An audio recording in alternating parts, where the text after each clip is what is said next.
Hello everyone, welcome to TSV classes. कैसे हैं आप सब लोग? आई होप कि बढ़िया होंगे। ठीक है, चलिए सभी को गुड मॉर्निंग और जल्दी से क्लास में जुड़ जाइए। हम लोग शुरू करते हैं। साइंस वाले पार्ट में हम जीएस वाला जो पार्ट पढ़ रहे थे उसमें डाइजेशन वाला पार्ट पढ़ रहे थे, है ना। डाइजेशन जिसको पाचन तंत्र कहा जाता है, तो उसी के बारे में बात करेंगे। लास्ट क्लास में हमने बात की थी। तो चलिए भाई, सेशन को शेयर कर दीजिए, लाइव आ जाइए सारे लोग। एक बार बता दीजिए क्या मैं ऑडिबल विजुअल हूँ? ठीक, तो चलिए आइए सभी लोग क्लास को शेयर कर देंगे और सभी लोग जुड़ जाएंगे। क्या सभी को आवाज आ रही है और क्या मैं विजिबल हूं? तो आप बताइए कमेंट करके एक बार फटाफट से। बाकी हम क्लास को कंटिन्यू करेंगे। तो बिना देरी के, जैसा कि आपको पता है जीएस वाले पार्ट में हम लोग डिस्कस कर रहे थे ह्यूमन पाचन तंत्र के बारे में, है ना, मानव पाचन तंत्र के बारे में। उसी में आगे बढ़ेंगे और देखेंगे हम लोग कि लास्ट क्लास की अगर बात करें, हमने देखा था पाचन तंत्र में हमने पढ़ा था लास्ट क्लास में। चलिए भाई, हमने बात की थी लास्ट क्लास में पूरे के पूरे बक्कल कैविटी के स्ट्रक्चर के बारे में। ठीक है, बक्कल कैविटी के स्ट्रक्चर के बारे में देखा था। उसमें आपने देखा था कि यहाँ पर आपको क्या क्या देखने को मिलता है। एक तो आपके जो इंपॉर्टेंट स्ट्रक्चर थे वो थे आपके दांत, जिनको टीथ कहते हैं, एक वो हो गया। दूसरा आपने टंग पढ़ा था। टंग में आपने देखा था कि इसमें क्या संरचनाएं पाई जाती हैं। तो उसके आधार पर हमने डिस्कस किया था कि यहाँ पर क्या है, आपकी टेस्ट बड देखने को मिलती हैं, है ना, जिनको आप स्वाद कलिकाएं कहते हो। और यही स्वाद कलिकाएं जो आप भोजन ग्रहण करते हो उसके स्वाद के लिए रिस्पॉन्सिबल होती हैं। ठीक है, तो ये हमने लास्ट क्लास में डिस्कस किया था। आप अगर ध्यान देंगे तो मैंने आपको लास्ट क्लास में बताया था कि आपका जो डाइजेस्टिव सिस्टम है वो पूरे के पूरे एक नाल की तरह काम करता है, जिसको आप कहते हो आहार नाल। ठीक है, क्या कहा था हमने? आहार नाल कहा था। और आहार नाल के ही तो पार्ट पढ़ रहे थे मैम, आहार नाल के ही तो पार्ट पढ़ रहे थे। जैसा कि हमने शुरुआत किया था, हमने भोजन को लिया, ठीक है, माउथ में लिया। माउथ में जो टीथ प्रेजेंट हैं उनको हमने क्रश करना चालू किया, उनसे भोजन को पीसना चालू किया। उसके बाद यहीं पर हमने माउथ में ही क्या है, हमारी सलाइवरी ग्लैंड प्रेजेंट है, लार ग्रंथियां प्रेजेंट हैं। और इन लार ग्रंथियों से निकलने वाले जो एंजाइम्स हैं, जो लार है वो भोजन के साथ मिलकर उसको एक बोल लाइक स्ट्रक्चर में कन्वर्ट करता है। और वही फिर हम क्या करते हैं, अपने फूड पाइप के द्वारा अंदर लेते हैं। ठीक, तो ये क्या होता है माउथ में आपका, यहाँ पर ध्यान रखेंगे बेटा, एक क्वेश्चन पूछा गया था कि फूड को जब सलाइवा से मिला के और असोफेगस के द्वारा अंदर लिया जाता है तो उसको क्या कहा जाता है, वो फूड क्या कहलाता है? कल की क्लास में भी मैंने आपको बताया था, जब फूड क्या है सलाइवा से मिल जाता है तो उसको बोलस कहा जाता है। ठीक है, क्या कहा जाता है? बोलस कहा जाता है। और यही बोलस अब कहाँ पर जाएगा? आपकी फूड पाइप में, जिसको असोफेगस कहा जाता है। असोफेगस से अब ये स्टमक में जाएगा आपके। ठीक है, ठीक है, स्टमक में जाएगा और स्टमक के बाद फिर आपका स्मॉल इंटेस्टाइन में जाएगा। स्मॉल इंटेस्टाइन के बाद आपका लार्ज इंटेस्टाइन में जाएगा। और जो भी अवशोषण होना है वो लार्ज इंटेस्टाइन में होने के बाद सीधे फिर क्या है, जो एक्स्ट्रा मटेरियल है वो फूड बाहर निकल जाता है। ठीक है, चलिए, तो इतना हमने बात।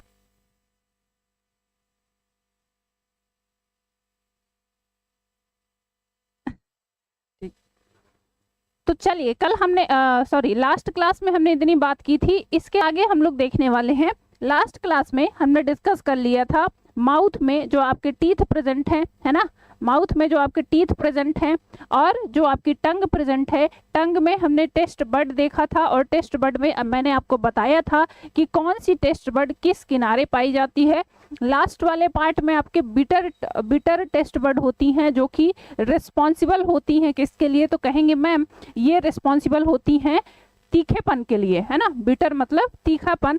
साइड पे ये दोनों साइड आपको खट्टा महसूस करवाने वाली स्वाद कलिकाएं होती हैं। उसके सबसे, अगर जीभ के सबसे फ्रंट पे बात करें तो नमकीन स्वाद होता है। जस्ट पीछे बात करें यहाँ पर तो यहाँ पर स्वीट स्वाद होता है। और यहाँ पर बीच में आपको उमामी करके स्वाद होता है, जिसको आप खट्टा मीठा कहते हो, है ना, चटपटा जिसको कह सकते हैं, तो वो स्वाद होता है। ये बात किया था हमने ठीक, अब हम देखेंगे कि मैम आपने बताया कि जीभ का क्या रोल हो गया, टीथ का क्या रोल हो गया। अब फूड जाएगा हमारे असोफेगस में, तो असोफेगस में ऐसा तो नहीं है कि सीधे के सीधे माउथ से ही डायरेक्ट चला जा रहा है, कोई तो और स्ट्रक्चर उसमें इन्वॉल्व है। तो वो स्ट्रक्चर है आपका फेरिंग्स। ठीक है, कौन सा स्ट्रक्चर इन्वॉल्व है, तो वो है आपका फेरिंग्स। ये देखिए फेरिंग्स, ये क्या है, आपके गले में प्रेजेंट है, या गले वाला पार्ट जो, इसी को फेरिंग्स कहते हैं। और ध्यान रखेंगे ये फेरिंग्स दो ओपनिंग में खुलता है। ठीक, एक तो आपकी ट्रैकिया होती है और दूसरा आपका असोफेगस हो गया।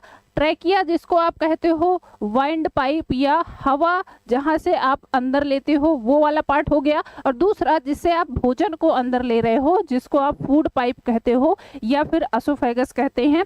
ठीक है, तो ये दोनों स्ट्रक्चर आपको कहाँ पर देखने को मिलेंगे, ये दोनों स्ट्रक्चर गले के पास आपको एक जॉइंट नलिका होती है कह सकते हैं, वहीं पर आपको देखने को मिलेंगे। और इसी को क्या कहेंगे, फेरिंग्स, या इसको ग्रसनी कहा जाता है। ध्यान रखेंगे क्या कहलाता है, फेरिंग्स। तो चलिए यहीं से हम लोग बात करने वाले हैं फेरिंग्स या ग्रसनी क्या है, कौन सा स्ट्रक्चर है, इसके बारे में देखते हैं। देखिए मुख गुहा, जिह्वा व तालु, तालु भी मैंने कल आपको बताया था जिसको पैलेट कहा जाता है। पैलेट आप दो पार्ट में पढ़ते हो, एक तो आपका पार्ट कहलाता है सॉफ्ट पैलेट और एक पार्ट कहलाता है हार्ड पैलेट, है ना। सॉफ्ट पैलेट जो आगे वाला पार्ट होता है, अगर आप माउथ को ओपन करके देखोगे तो जो आगे वाला पार्ट है उसको सॉफ्ट पैलेट कहा जाता है, और जो पीछे पार्ट है वो हार्ड पैलेट कहलाता है। ये बताया था हमने, ठीक है।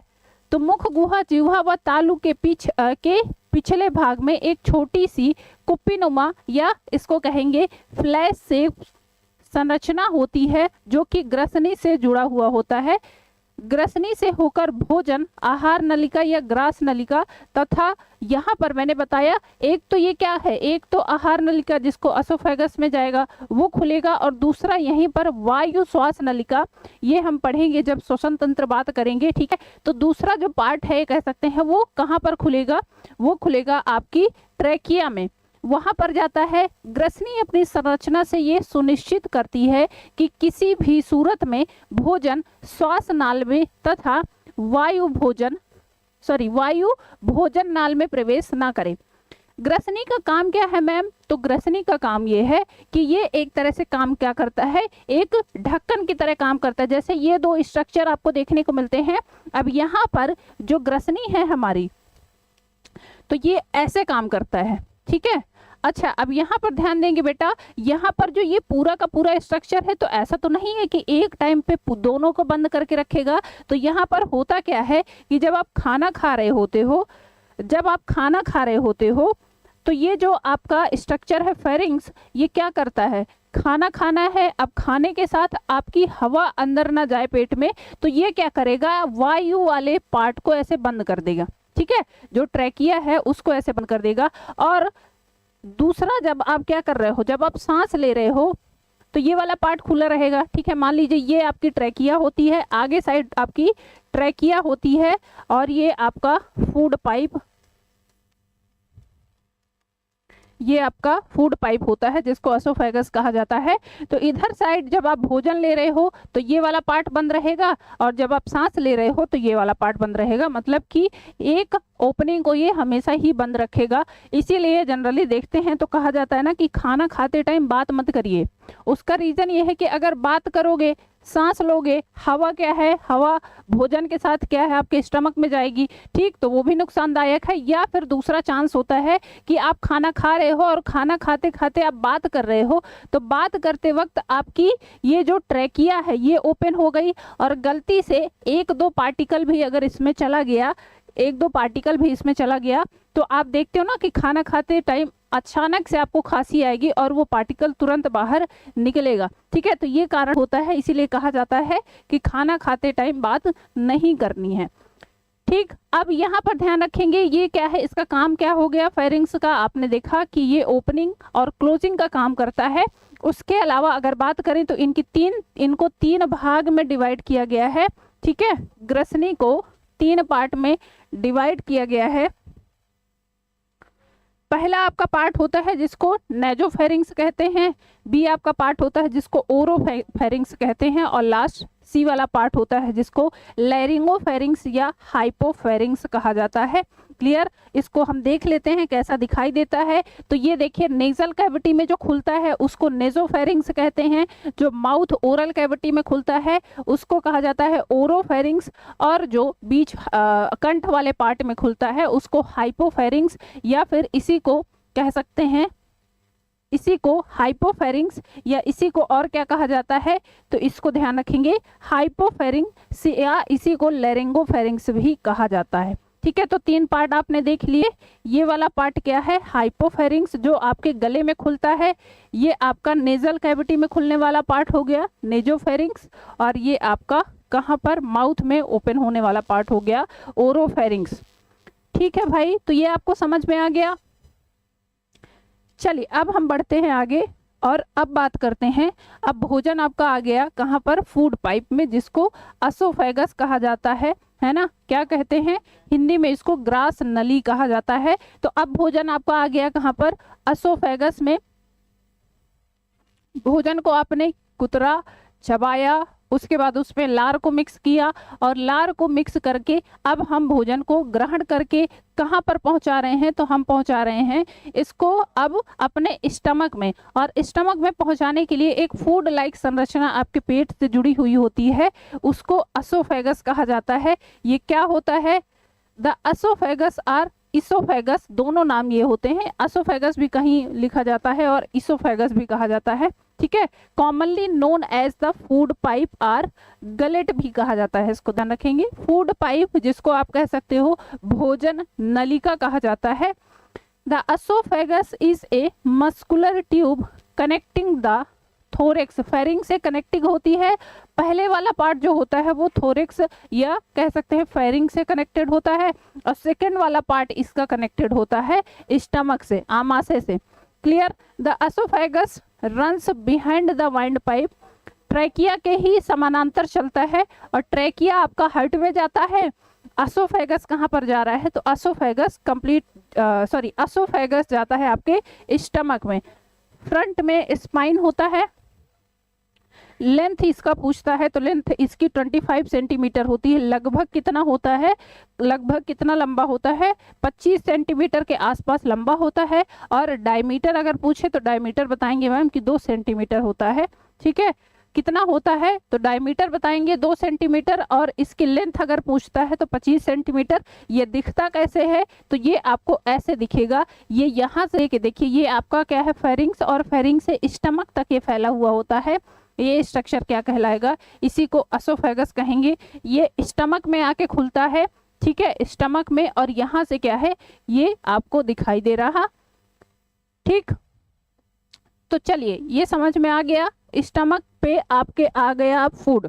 अब हम बात करेंगे कि स्टमक में फूड आ गया, लेकिन एक चीज और ध्यान रखेंगे, क्या ये फूड जो आपने यहाँ से भोजन लिया, क्या ये सीधे आ गया, बीच में कोई भी प्रोसेस नहीं हुआ? तो कहेंगे कि मैम ऐसा तो नहीं है कि भोजन हमने खाया और वो सीधे के सीधे क्या हुआ, टप्पा खा के यहाँ पर गिर गया।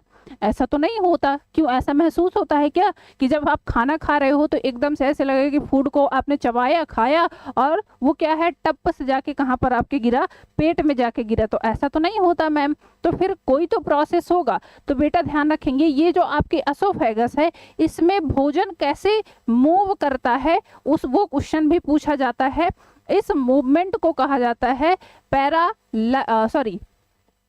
इस मूवमेंट को क्या कहते हैं, इसको एक तरह से कहेंगे कि ये एक छोटी यहाँ पर आपको ऐसे ऐसे स्ट्रक्चर देखने को मिलेंगे, और यही स्ट्रक्चर क्या है, फूड को मूव करवाने में हेल्प करते हैं। बात करते हैं अगर, तो इनको कहा जाता है, ये स्ट्रक्चर पाए जाते हैं, इनको कहते हैं एक तरह से विलाई कह लीजिए, या फिर छोटे छोटे उंगली नुमा संरचना होती है, और ये पेरिस्टालसिस मूवमेंट को शो करता है, जिसको क्रमानुकुंचन गति कहा जाता है। और इसी गति के माध्यम से भोजन आपका असोफेगस से अब स्टमक में आएगा। ठीक है, भोजन कहाँ पर आ गया, तो असोफेगस से स्टमक में आ गया। ठीक, तो चलिए ग्रास नली या फिर असोफेगस की बात करते हैं, यह एक सक्रिय पेशीय नली है जो करीब 25 सेंटीमीटर लंबी होती है। यह ग्रसनी के निचले भाग से प्रारंभ होकर सेरेविक्स या कह सकते हैं सेरेविक्स या डायाफ्राम से निकलकर उदर गुहा में प्रवेश करती है। इसका मुख्य काम क्या होता है, मुख गुहा से भोजन को आमाशय में पहुंचाने का काम इसका होता है। मतलब को फूड को आपने कहाँ से लिया, मुख से लेके और हमारे स्टमक तक पहुंचाने का काम किसका है, तो वो काम है असोफेगस का। ग्रास नली में कुछ श्लेष्मा ग्रंथियां मिलती हैं।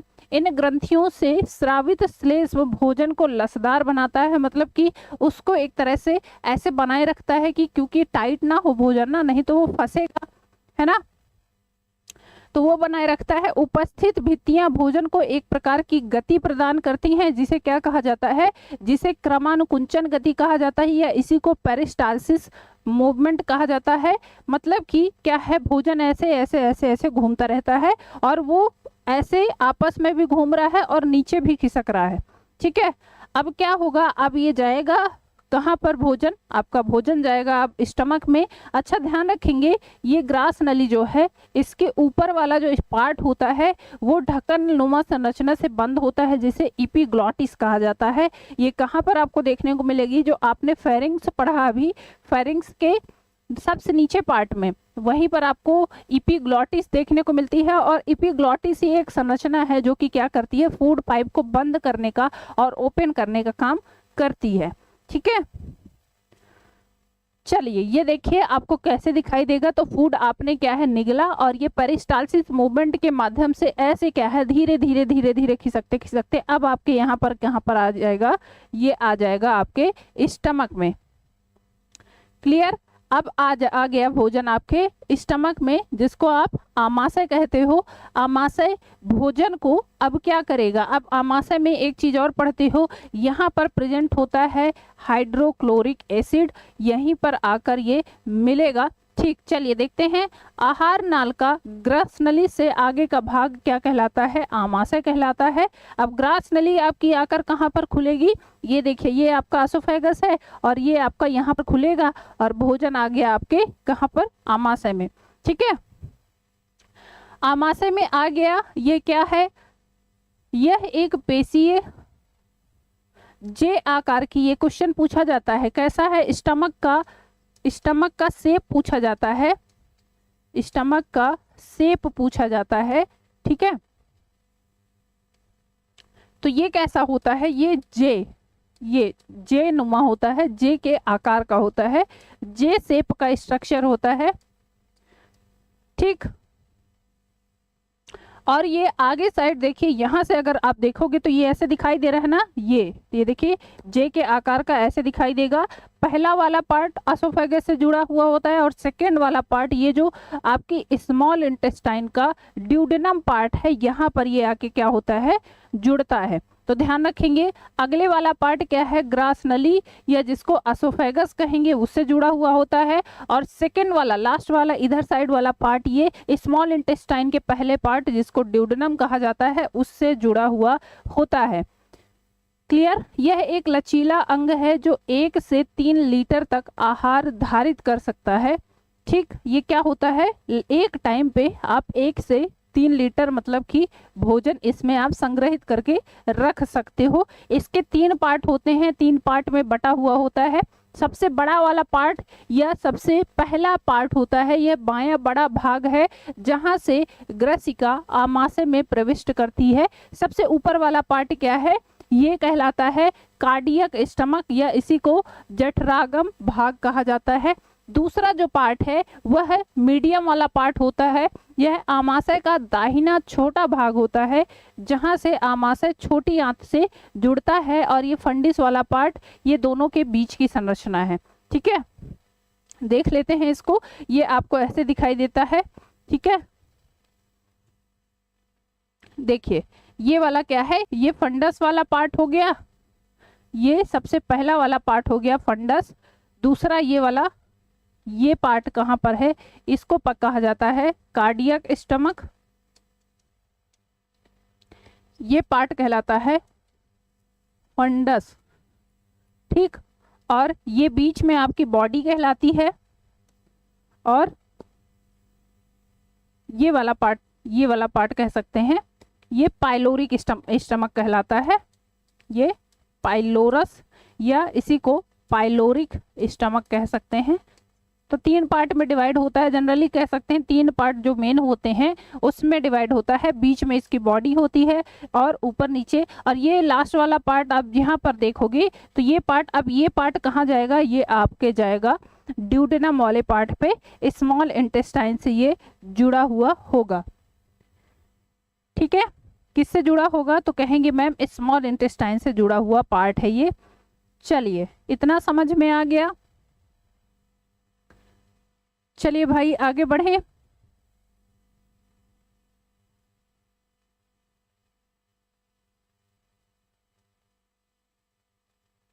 तो देखिए ये आपका स्टमक हो गया। अच्छा, स्टमक में ध्यान रखेंगे, जैसा कि मैंने बताया स्टमक में पाया जाता है HCl। इसका काम क्या होता है मैम, हाइड्रोक्लोरिक एसिड आप पढ़ते हो तो भोजन को सड़न से बचाने का काम करता है। और ये हाइड्रोक्लोरिक एसिड यहाँ पर कहाँ पर मिलेगा, आपके स्टमक में आकर अब भोजन इससे क्या है मिल जाएगा।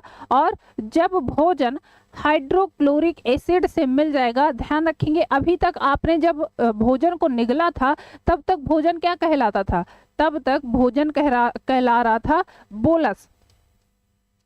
क्या कहा मैम आपने कि हमने क्या किया, भोजन को जब लार से मिलाया और लार के माध्यम से जब असोफेगस में इसको ग्रहण किया था तब तो मैम ये क्या कहलाता था, बोलस कहलाता था। लेकिन मैम अब ये आ गया स्टमक में, और स्टमक में हमारे प्रेजेंट है HCl, और यहाँ पर HCl और फूड मिल गए। तो अब इसको किस नाम से जानेंगे, तो इसको ध्यान रखेंगे, इसको कहा जाता है, अब ये फूड कहलाएगा काइम। ये टर्मोलॉजी बहुत पूछी गई है और इसीलिए मैं बार बार बता रही हूँ, ध्यान रखेंगे। एक तो बोलस क्या होता है और दूसरा आपसे पूछा जाता है काइम क्या होता है। ठीक है, तो दोनों चीज याद रखेंगे। जब भोजन क्या है HCl से मिल जाएगा तो इसको कहा जाता है काइम, और जब भोजन में केवल और केवल सलाइवा मिक्स होता है और उसको निगल रहे होते हैं तो वो भोजन कहलाता है बोलस। ठीक है, ये देखिए, the stomach store food for some time and releases it slowly. Food को आपने स्टमक में डाला, अब स्टमक में कुछ टाइम के लिए यहाँ पर रहेगा, उसके बाद धीरे धीरे इसको रिलीज करके कहाँ पहुँचाया जाएगा, स्मॉल इंटेस्टाइन में, और स्मॉल इंटेस्टाइन में इसका डाइजेशन शुरू होगा। अच्छा, यहाँ पर ध्यान रखेंगे, आपने पढ़ा, हम पढ़ रहे हैं कि डाइजेशन का जो प्रोसेस है, अगर आप बात करो कि डाइजेशन स्टार्ट कहाँ से होता है तो वो हमने कल भी बात की थी। हमने देखा था कि आपका जो माउथ है, मुख गुहा, जिसको आप बक्कल कैविटी कहते हो, है ना, भोजन का जो पाचन है वहीं से स्टार्ट हो जाता है मैम। क्यों, क्योंकि हमने पढ़ा था कि कार्बोहाइड्रेट में जो स्टार्च है, जो आप कह सकते हैं रोटी के फॉर्म में लेते हो, उसका पाचन शुरुआत कहाँ से होती है, तो वो तो आपके माउथ से ही हो जाती है। क्यों, क्योंकि आपके जो सलाइवा है, सलाइवा में प्रेजेंट एंजाइम्स स्टार्च का पाचन वहीं से शुरू कर देते हैं। ध्यान रखेंगे, असोफेगस में कोई भी पाचन नहीं होता है। नेक्स्ट आपका आता है स्टमक। स्टमक में आपका होता है बहुत मात्रा में प्रोटीन का पाचन। ठीक है, स्टमक में प्रोटीन का पाचन होता है, ध्यान रखेंगे, अभी आगे हम बात करेंगे इसके बारे में। उसके बाद आपका जो ज्यादातर डाइजेशन होता है वो होता है स्मॉल इंटेस्टाइन में। क्लियर, ज्यादातर जो डाइजेशन होता है वो स्मॉल इंटेस्टाइन में देखने को मिलता है। लेकिन यहाँ पर ध्यान रखेंगे, स्टमक में अगर पूछा जाए तो स्टमक में भी डाइजेशन होता है। क्वेश्चन आपसे पूछा जाता है कि बताइए आहार नाल के कौन से भाग में पाचन नहीं होता है, तो कहेंगे मैम स्टमक में भी हमने पढ़ लिया, माउथ में भी पढ़ लिया, स्मॉल इंटेस्टाइन में भी पढ़ लिया। कहाँ पर नहीं पढ़े हैं मैम, तो वो होता है असोफेगस में, जिसको आप कहते हो फूड पाइप, है ना, क्या कहते हैं, फूड पाइप कहते हैं। और फूड पाइप में मैम कोई भी पाचन नहीं होता है, वो केवल क्या है, फूड को हमारे माउथ से लेके हमारे स्टमक तक पहुंचाने का काम करता है। क्लियर है, food stay for 2 to 6 hours in the stomach, 2 से 6 घंटे तक लगभग यहाँ पर फूड स्टोर होता है, ठीक है। और मैंने बताया कि फूड जब क्या है यहाँ पर लिक्विड जिसको HCl कहेंगे इससे मिल जाएगा तो ये फूड कहलाता है काइम। और ये क्वेश्चन बहुत पूछा जाता है, ठीक है, तो ये ध्यान रखेंगे।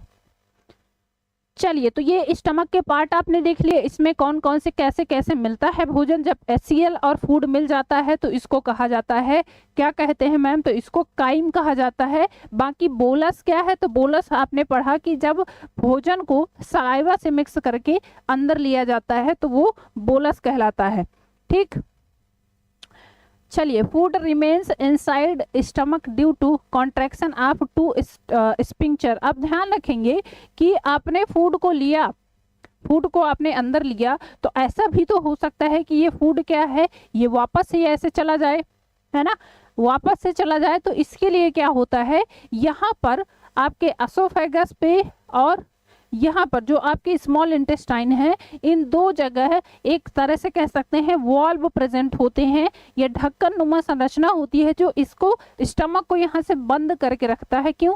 क्योंकि अगर बंद नहीं करेंगे तो ये फूड वापस से नहीं चला जाएगा। ऐसे कई बार होता है जब बहुत ज़्यादा खाना होता है, खा लिए होते हैं, तो क्या होता है, या फिर एक चीज़ होती है जब उल्टी होती है, उल्टी होती है तो अक्सर देखा है ना कि उल्टी होने के पश्चात आपका गला और पूरा क्या होता है, वो जलने लगता है। उसका रीज़न ये है, आपने पढ़ा है कि यहाँ पर क्या है, HCl प्रेजेंट है जो कि हाइड्रोक्लोरिक एसिड कहलाता है। और एसिड मतलब बहुत ज़्यादा ये कंसंट्रेटेड होता है, इतना कंसंट्रेटेड होता है कि सोचिए इसमें अगर लोहा भी चला जाए तो गल जाएगा, है ना, काफ़ी ज़्यादा कंसंट्रेटेड होता है। अब सोचिए हमारे स्टमक के अंदर ये प्रेजेंट है, लेकिन ध्यान रखेंगे यहाँ पर कहेंगे कि मैम अगर ये इतना ही तीक्ष्ण होता है तो फिर हमारी स्टमक की वॉल क्यों नहीं जलती है। तो बेटा यहाँ पर क्या है, यहाँ पर म्यूकस सिक्रीशन कंटिन्यू होता रहता है। एक ऐसा सबस्टेंस, ये आसपास ऐसी कोई लाइनिंग होती हैं जो कि कंटिन्यू म्यूकस का सिक्रीशन करती हैं, जिस वजह से ये स्टमक को प्रिजर्व करके रखती हैं। ये कह सकते हैं कि स्टमक की लाइनिंग को बचा के रखती हैं, जिससे ये स्टमक क्या है, आपस में ये अंदर ही जलता नहीं है। और ये केवल और केवल भोजन के लिए, या जो भी खाद्य पदार्थ हम खाते हैं उसको डाइजेस्ट करने के लिए, उसके मिक्सिंग के लिए रिस्पॉन्सिबल होता है, ठीक है। तो यहाँ पर हम स्पिंक्चर की बात कर रहे थे। एसोफेगस के साइड जो स्पिंक्चर होता है उसको कार्डियक स्पिंक्चर कहते हैं, और दूसरा जो स्पिंक्चर होता है वो आपकी स्मॉल इंटेस्टाइन के ड्यूडेनम वाले पार्ट से लगा हुआ होता है, जिसको पाइलोरिक स्पिंक्चर के नाम से जाना जाता है।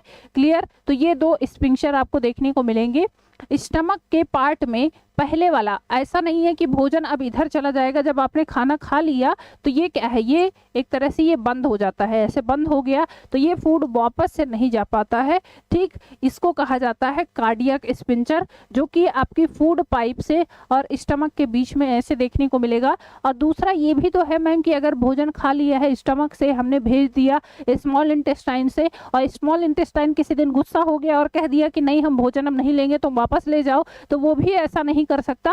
क्यों? क्योंकि यहाँ से हम भेजेंगे और दरवाजा बंद कर देंगे कि ये भोजन गया है, वापस हमारे पास मत भेजना, है ना। तो यहाँ पर भी क्या करोगे, आप बंद कर दोगे, जिसको पाइलोरिक स्पिंक्चर के नाम से जाना जाता है। क्लियर है? तो ये दोनों चीजें याद रखेंगे। चलिए आगे बढ़े। अब हम आ जाते हैं अपने इंटेस्टाइन वाले पार्ट में, है ना। बहुत कहानी हो गई, हमने पढ़ लिया, देख लिया कि मैम जो आपने बताया कि स्टमक तक की कहानी तो फिलहाल हमको समझ में आ गई। क्यों? क्योंकि स्टमक तक हमने पढ़ लिया। अब इसके बाद आप बताइए कि अब भोजन का पाचन कैसे होगा, ठीक है। अभी तो हम पढ़ रहे हैं कि भोजन का पाचन थोड़ी थोड़ी मात्रा में हो रहा है, लेकिन जो मेन डाइजेशन होता है वो होता है आपकी स्मॉल इंटेस्टाइन वाले पार्ट में। तो आइए अब आते हैं हम इंटेस्टाइन में, और इंटेस्टाइन के दो पार्ट आप पढ़ते हो। इंटेस्टाइन के दो पार्ट पढ़ते हैं, एक तो स्मॉल इंटेस्टाइन जिसको छोटी आंत कहा जाता है, और दूसरा है आपका लार्ज इंटेस्टाइन जिसको बड़ी आंत कहा जाता है, ठीक है। स्मॉल इंटेस्टाइन को स्मॉल क्यों कहा जाता है मैम? क्यों? क्योंकि इसका जो डायमीटर है वो छोटा होता है, इसकी लेंथ बड़ी होती है। ये ध्यान रखेंगे आप, ऐसे याद रखिएगा।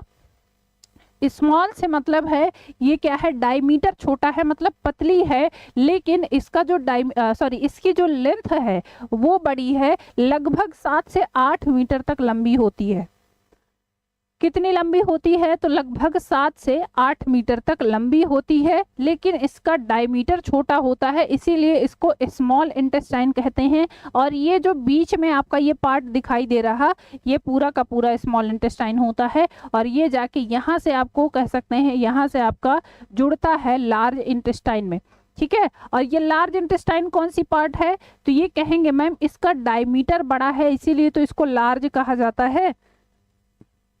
ये वाला पार्ट आपका क्या है, देखिए ये वाला पार्ट आपका क्या है, तो ये कहलाता है लार्ज इंटेस्टाइन। और ये कितना लंबा होता है, लगभग 1.5 मीटर लॉन्ग होता है, लेकिन इसका डायमीटर बड़ा होता है, मतलब ये चौड़ाई में ज़्यादा होता है, लंबाई में कम होता है। और जो स्मॉल इंटेस्टाइन है वो लंबाई ज़्यादा होती है और उसकी चौड़ाई कम होती है।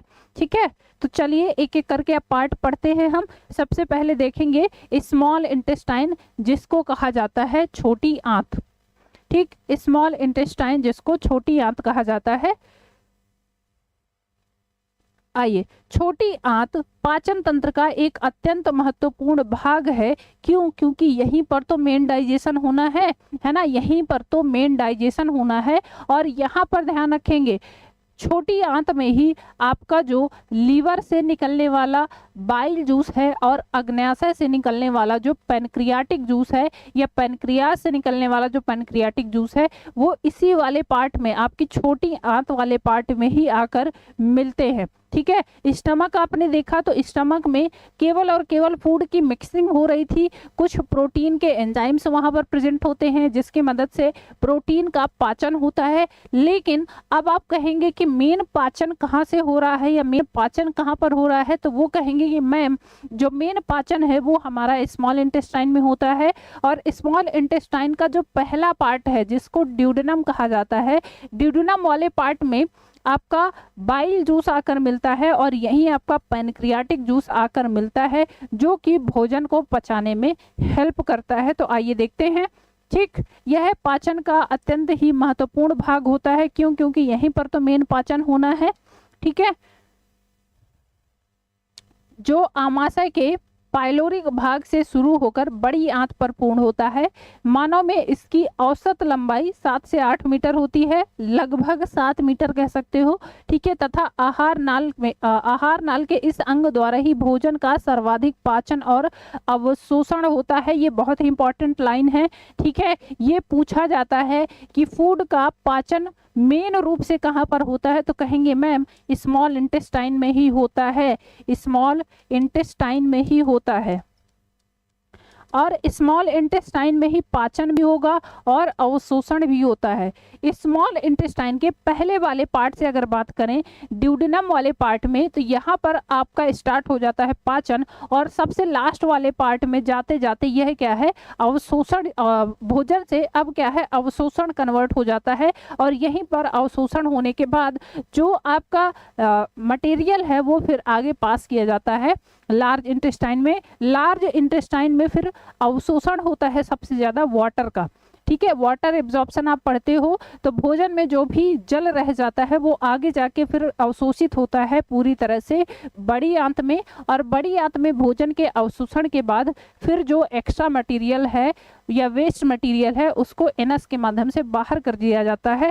ठीक है, तो ये ध्यान रखेंगे, स्मॉल इंटेस्टाइन में ही सबसे ज्यादा पाचन देखने को मिलता है। क्वेश्चन पूछे गए हैं बहुत सारे। इसको छोटी आंत को 3 पार्ट में डिवाइड किया गया है। देखिए ये आपका दिखाई दे रहा है।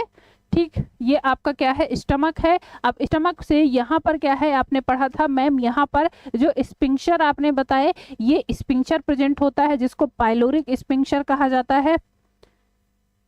ठीक, ये क्या कहलाएगा, पाइलोरिक स्पिंक्चर। ठीक है, ये पाइलोरिक स्पिंक्चर यहाँ पर आपको देखने को मिलेगा। और ये अब आपके आके खुल रहा है कहाँ पर, ये आपके स्मॉल इंटेस्टाइन के पहले पार्ट में आके खुल रहा है, जिसको ड्यूडेनम कहेंगे। 3 पार्ट में आपने पढ़ा, 3 पार्ट में डिवाइड होता है, ड्यूडेनम, जेजुनम और लास्ट वाला पार्ट कहलाता है इलियम। ठीक है, तीन पार्ट में आपका स्मॉल इंटेस्टाइन डिवाइड होता है, ड्यूडेनम, जेजुनम और इलियम। सबसे पहला वाला पार्ट जो कि स्टमक से अटैच होता है इसको ड्यूडेनम कहा जाता है, मिडिल वाला पार्ट आपका जेजुनम कहलाता है, एंड लास्ट वाला पार्ट जो कि स्मॉल इंटेस्टाइन के बाद से और ये लार्ज इंटेस्टाइन से जाके जुड़ता है इसको इलियम के नाम से जाना जाता है। ये आपकी पूरी की पूरी स्मॉल इंटेस्टाइन है। अब इसमें देखिए, इसमें ड्यूडेनम वाले पार्ट में यहाँ पर ध्यान देंगे, यहाँ पर आपका एक चीज और होता है, बाइल डक्ट आकर जुड़ती है, या बाइल जूस जो आकर सिक्रीट होता है आपके लीवर से, वो आकर आपके यहीं पर मिलता है। स्मॉल इंटेस्टाइन के पहले पार्ट में ही क्या होता है, यहीं पर पैनक्रियाटिक जूस और बाइल जूस आकर फूड से मिलते हैं, भोजन से मिलते हैं, जो कि भोजन को पचाने में मदद करते हैं। तो ये भी ध्यान रखेंगे, ठीक है। तो देखिए इसके पार्ट देख लेते हैं। पार्ट्स की बात करें, तीन पार्ट में हमने बात की, ड्यूडेनम, जेजुनम और ileum. The duodenum is a short structure ranging from 20 centimetre to 25 centimetre in length. जिस अगर बात करें मैम कि कितनी लंबाई होती है पहले पार्ट की, तो ये लगभग 20 सेंटीमीटर से 25 सेंटीमीटर का होता है, और ये सी शेप में होता है, ऐसे स्ट्रक्चर में देखने को मिलेगा, ठीक है, सी शेप का होता है। ये पूछा गया है, ड्यूडेनम का आकार पूछा गया है आपसे, तो ध्यान रखेंगे ये सी शेप में होता है। उसके बाद जेजुनम की बात करें तो ये क्या है, mid section of small intestine, जो कि ड्यूडेनम और इलियम पहले वाले पार्ट को और लास्ट वाले पार्ट को कनेक्ट करने का काम करता है, और ये लंबा होता है लगभग 2 से 2.5 मीटर तक लंबा होता है, 2 to 2.5 मीटर लॉन्ग इसकी लेंथ देखने को मिलती है। The ileum is the final section of small intestine, it is about 3 metre long, या कह सकते हैं 3 मीटर, कहीं पर 2.5 मीटर, कहीं पर 2 मीटर देखने को मिलेगा, ठीक है। तो ये ध्यान रखेंगे। अच्छा, यहाँ पर जो लंबाई बता जा रही है वो इसीलिए हम लगभग का प्रयोग कर रहे हैं, क्यों, क्योंकि लगभग में हम देखते हैं, मतलब कहीं पर किसी बुक में आप देखते हो कि 3 मीटर लिखा रहेगा, कहीं पर 2.5 मीटर लिखा रहेगा, तो इसीलिए हम बात करते हैं लगभग। चलिए, तो यहाँ पर क्या है, ये 3 मीटर देखने को मिलेगा, 2.5 मीटर भी कह सकते हैं, 2.5 से 3 मीटर लंबा होता है, और यहीं पर क्या है, विलाई पाई जाती हैं, जो कि फिंगर लाइक प्रोजेक्शन होते हैं, अंगुली के समान संरचनाएं होती हैं, और ये ऐसी होती हैं कि ये फूड को क्या है, ये फूड को कंटिन्यू फूड को ये फूड को, जैसे कि अगर आपने कोई भोजन खाया या कोई भी फूड आपका अब पहुंचा है स्मॉल इंटेस्टाइन में, तो स्मॉल इंटेस्टाइन में ये जो विलस या फिंगर लाइक प्रोजेक्शन है, इनका काम क्या है, ये सरफेस एरिया को बढ़ाती हैं, ताकि यहाँ पर जो फूड है वो और अधिक समय तक रहे, और अधिक उसको जगह मिल जाए, और वो आसानी से पच जाए। तो इनका काम क्या होता है, विलाई का बहुत पूछा जाता है, ये स्ट्रक्चर बहुत पूछा जाता है, एग्जाम में पूछा जाता है कि स्मॉल इंटेस्टाइन में पाई जाने वाली विलाई का काम क्या होता है। तो सबसे पहला जो काम आता है वो होता है कि ये जो सरफेस एरिया है उसको क्या है, बढ़ाने का काम करती हैं, जैसा कि ये आपको दिखाई दे रहे हैं, ठीक है। ये क्या है, विलस फिंगर लाइक स्ट्रक्चर, आपके फिंगर के समान स्ट्रक्चर होते हैं, और ये करोड़ों की संख्या में होते हैं, बहुत सारे नंबर में होते हैं, ठीक है। और ये काम क्या करते हैं कि जो स्मॉल इंटेस्टाइन है उसमें सरफेस एरिया को बढ़ा देते हैं, ताकि भोजन और आसानी से पच जाए। क्लियर। इसमें ब्लड और लिम्फ वेसल्स भी देखने को मिलती हैं। क्लियर। तो ये देखेंगे, अगर आप बात करोगे इसके क्रॉस सेक्शन की, तो आपको कुछ ऐसा दिखाई देता है, ये फिंगर लाइक प्रोजेक्शन आपको ऐसे दिखाई देंगे। अब यहाँ पर क्या होगा, भोजन यहाँ पर ऐसे, यहाँ पर क्या है, मिलेगा। अगर आप सीधे सीधे ऐसे बात करते हो, मान लीजिए ये ऐसे होता, तो भोजन ऐसे केवल चला जाता है ना, लेकिन जब ये इस संरचना में देखने को मिलेगा, तो ये क्या है, ये लंबे समय तक यहाँ पर रहेगा, और समय मिल जाएगा भोजन को डाइजेस्ट होने के लिए प्रॉपर। तो ये इंपॉर्टेंट काम है विलस का, ये विलाई का, जो कि आपको स्मॉल इंटेस्टाइन में देखने को मिलेंगी। चलिए, स्मॉल इंटेस्टाइन की बात कर रहे थे, तो आपको दिखाई दे रहा है 3 पार्ट हमने बात किया। ड्यूडेनम वाले पार्ट पे, ये ड्यूडेनम नहीं है, ये स्टमक है, ठीक है, ये स्टमक है, यहाँ से ये कह सकते हैं, ये पार्ट जो खुलता है इसको कहेंगे ड्यूडेनम। ये क्या है, ये आपका ड्यूडेनम वाला पार्ट हो गया। और ये आपका ये बीच वाला पार्ट जो आपको दिखाई दे रहा है ये जेजुनम कहलाता है, और लास्ट में यहाँ वाला जो पार्ट होता है ये इलियम कहलाता है। 3 पार्ट में आपका स्मॉल इंटेस्टाइन डिवाइड होता है। ये क्या है, ये आपका स्टमक है। जे के आकार की संरचना होती है ऐसी, ये स्टमक कहलाता है। चलिए और आगे देखते हैं। तो स्टमक से देखिए, स्टमक से फूड आया आपके ड्यूडेनम वाले पार्ट में, और यहीं पर मैंने बताया ना, यहीं पर आपको 2 ग्रंथियां देखने को मिलती हैं जो आप पाचन ग्रंथियों में पढ़ते हो। पाचन ग्रंथियों में 2 ग्रंथियां जो सबसे इंपॉर्टेंट हैं वो आपके स्मॉल इंटेस्टाइन में ही आके जूस का सिक्रीशन करती हैं। पहली तो होती है आपकी लीवर, जो कि कंडक्ट करती है, ये जूस का सिक्रीशन करती है और इसको कहा जाता है बाइल जूस। क्लियर, बाइल का सिक्रीशन करती है जो कि बाइल डक्ट के माध्यम से ड्यूडेनम वाले पार्ट में ऐसे आके यहाँ पर जुड़ेगा। ठीक, और दूसरी आपकी होती है पैनक्रियास, जिसको अग्न्याशय कहा जाता है बेटा, और ये भी क्या है, ये आकर यहाँ पर बाइल डक्ट से जुड़ेगी। और यहाँ पर ध्यान देंगे, ऐसा नहीं है कि ये दोनों अलग अलग जाकर जुड़ती हैं। बहुत बार क्वेश्चन पूछा गया है क्या ये कॉमन डक्ट होती है, तो ये बाइल और क्या है, यहाँ से लीवर से एक नली आई, देखिए ये क्या है, लीवर से एक नली आई ये वाला रेड कलर से, और इधर से पैनक्रियास से एक नली गई ये ग्रीन। ठीक, और ये दोनों मिलकर फिर क्या है, एक कॉमन डक्ट बनाती हैं। ये कॉमन डक्ट जाकर कहाँ पर जुड़ रही है, ड्यूडेनम वाले पार्ट से जुड़ रही है, तो ये ध्यान रखेंगे। चलिए मयंक चौधरी जी गुड मॉर्निंग।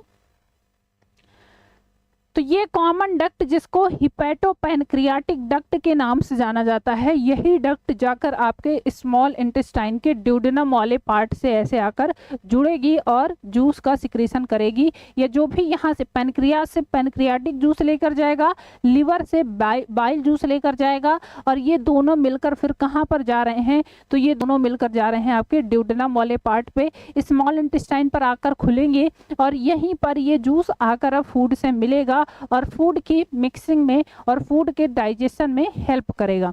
ठीक है, तो यहाँ पर ये 2 ग्रंथियां अभी आगे हम पढ़ेंगे। एक तो आपको लीवर पढ़ना है और एक आपको पैनक्रियास पढ़ना है। मैंने जब शुरुआत की थी तो मैंने बताया था कि आप जब बात करते हो कि मैम ये बताइए हमको, हमने पढ़ा तो है कि हम क्या हैं, 2 पार्ट में पढ़ते हैं। एक तो आपका पूरा का पूरा आहार नाल हो जाता है, और दूसरा आपका जो होता है वो पाचन ग्रंथियां होती हैं। मैंने शुरू में बताया था क्लास में 3 मेन रूप से पाचन ग्रंथियां होती हैं। एक तो हमारी लार ग्रंथियां है, दूसरा हमारा लीवर जिसको आप यकृत कहते हो, और तीसरा जिसको अग्न्याशय या पैनक्रियास कहा जाता है। ये 3 ग्रंथियां हैं जो कि पाचन में हेल्प करती हैं। ये डायरेक्ट आहार नाल का पार्ट नहीं होती हैं, लेकिन पाचन में हेल्प करती हैं। ठीक है, तो ये ध्यान रखेंगे। चलिए, तो पैनक्रियास और लीवर से निकलने वाली जो डक्ट है वो कॉमन डक्ट बनाती हैं, और ये कॉमन डक्ट आकर आपका कहाँ जुड़ती है, ड्यूडेनम वाले पार्ट से जुड़ती है, जो कि जूस का सिक्रीशन जूस को लेकर कहाँ पर छोड़ रही है, अब भोजन में मिला रही है। क्लियर। चलिए अब आगे बात करते हैं कि यहाँ पर भोजन मिल तो गया, यहाँ पर जूस भी मिल गया।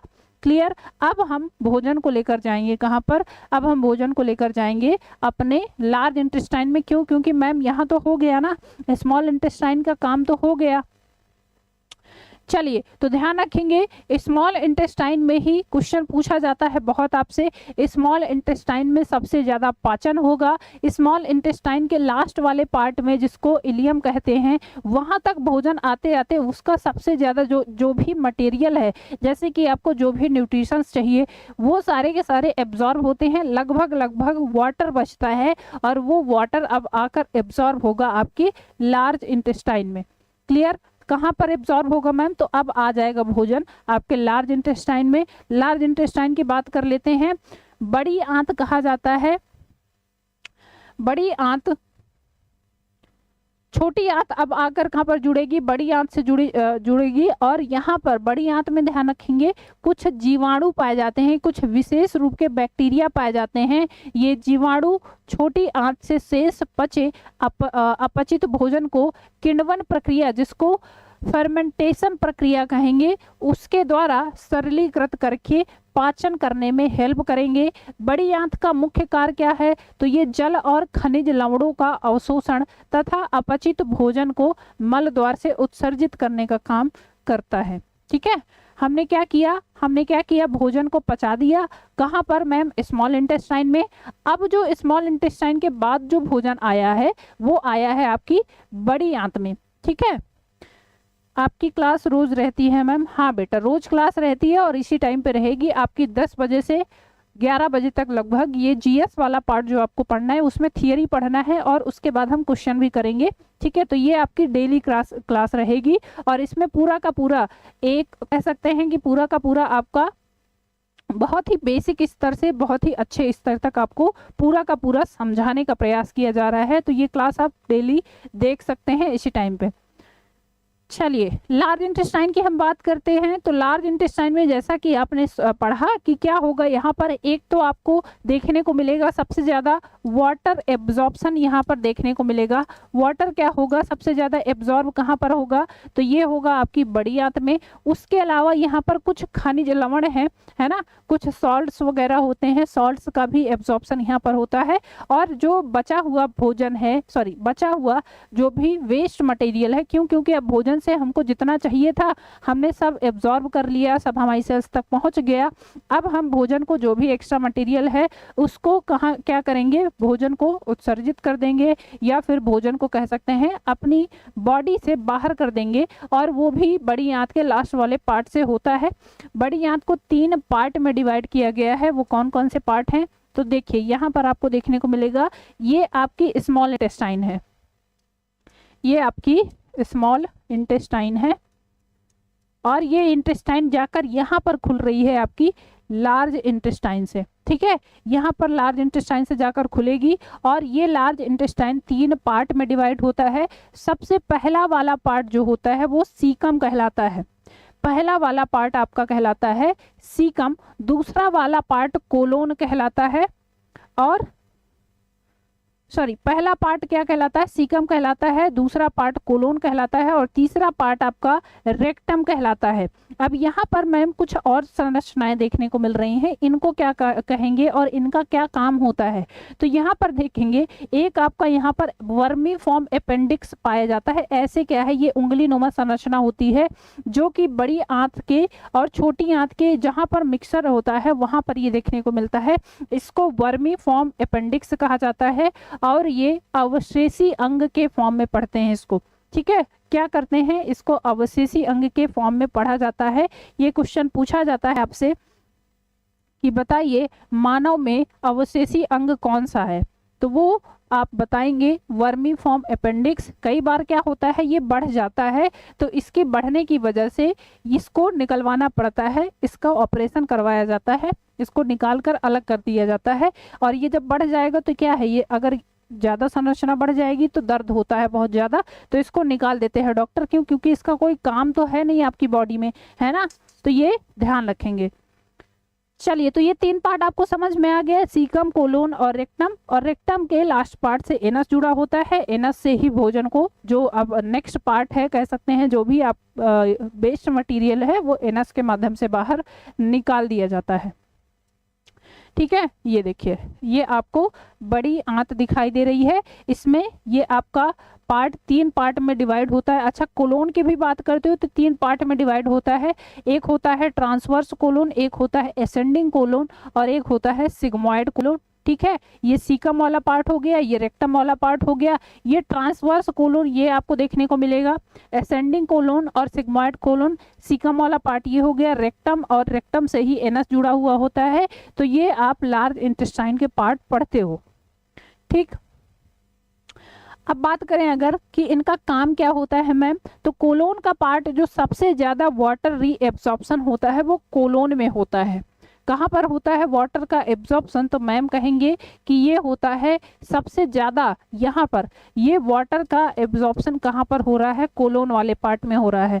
रेक्टम का काम क्या होता है? तो रेक्टम एक तरह से काम करता है फूड को, जो भी मटेरियल है उसको फीकस कहा जाता है और फीकस को ये स्टोर करने का काम करता है।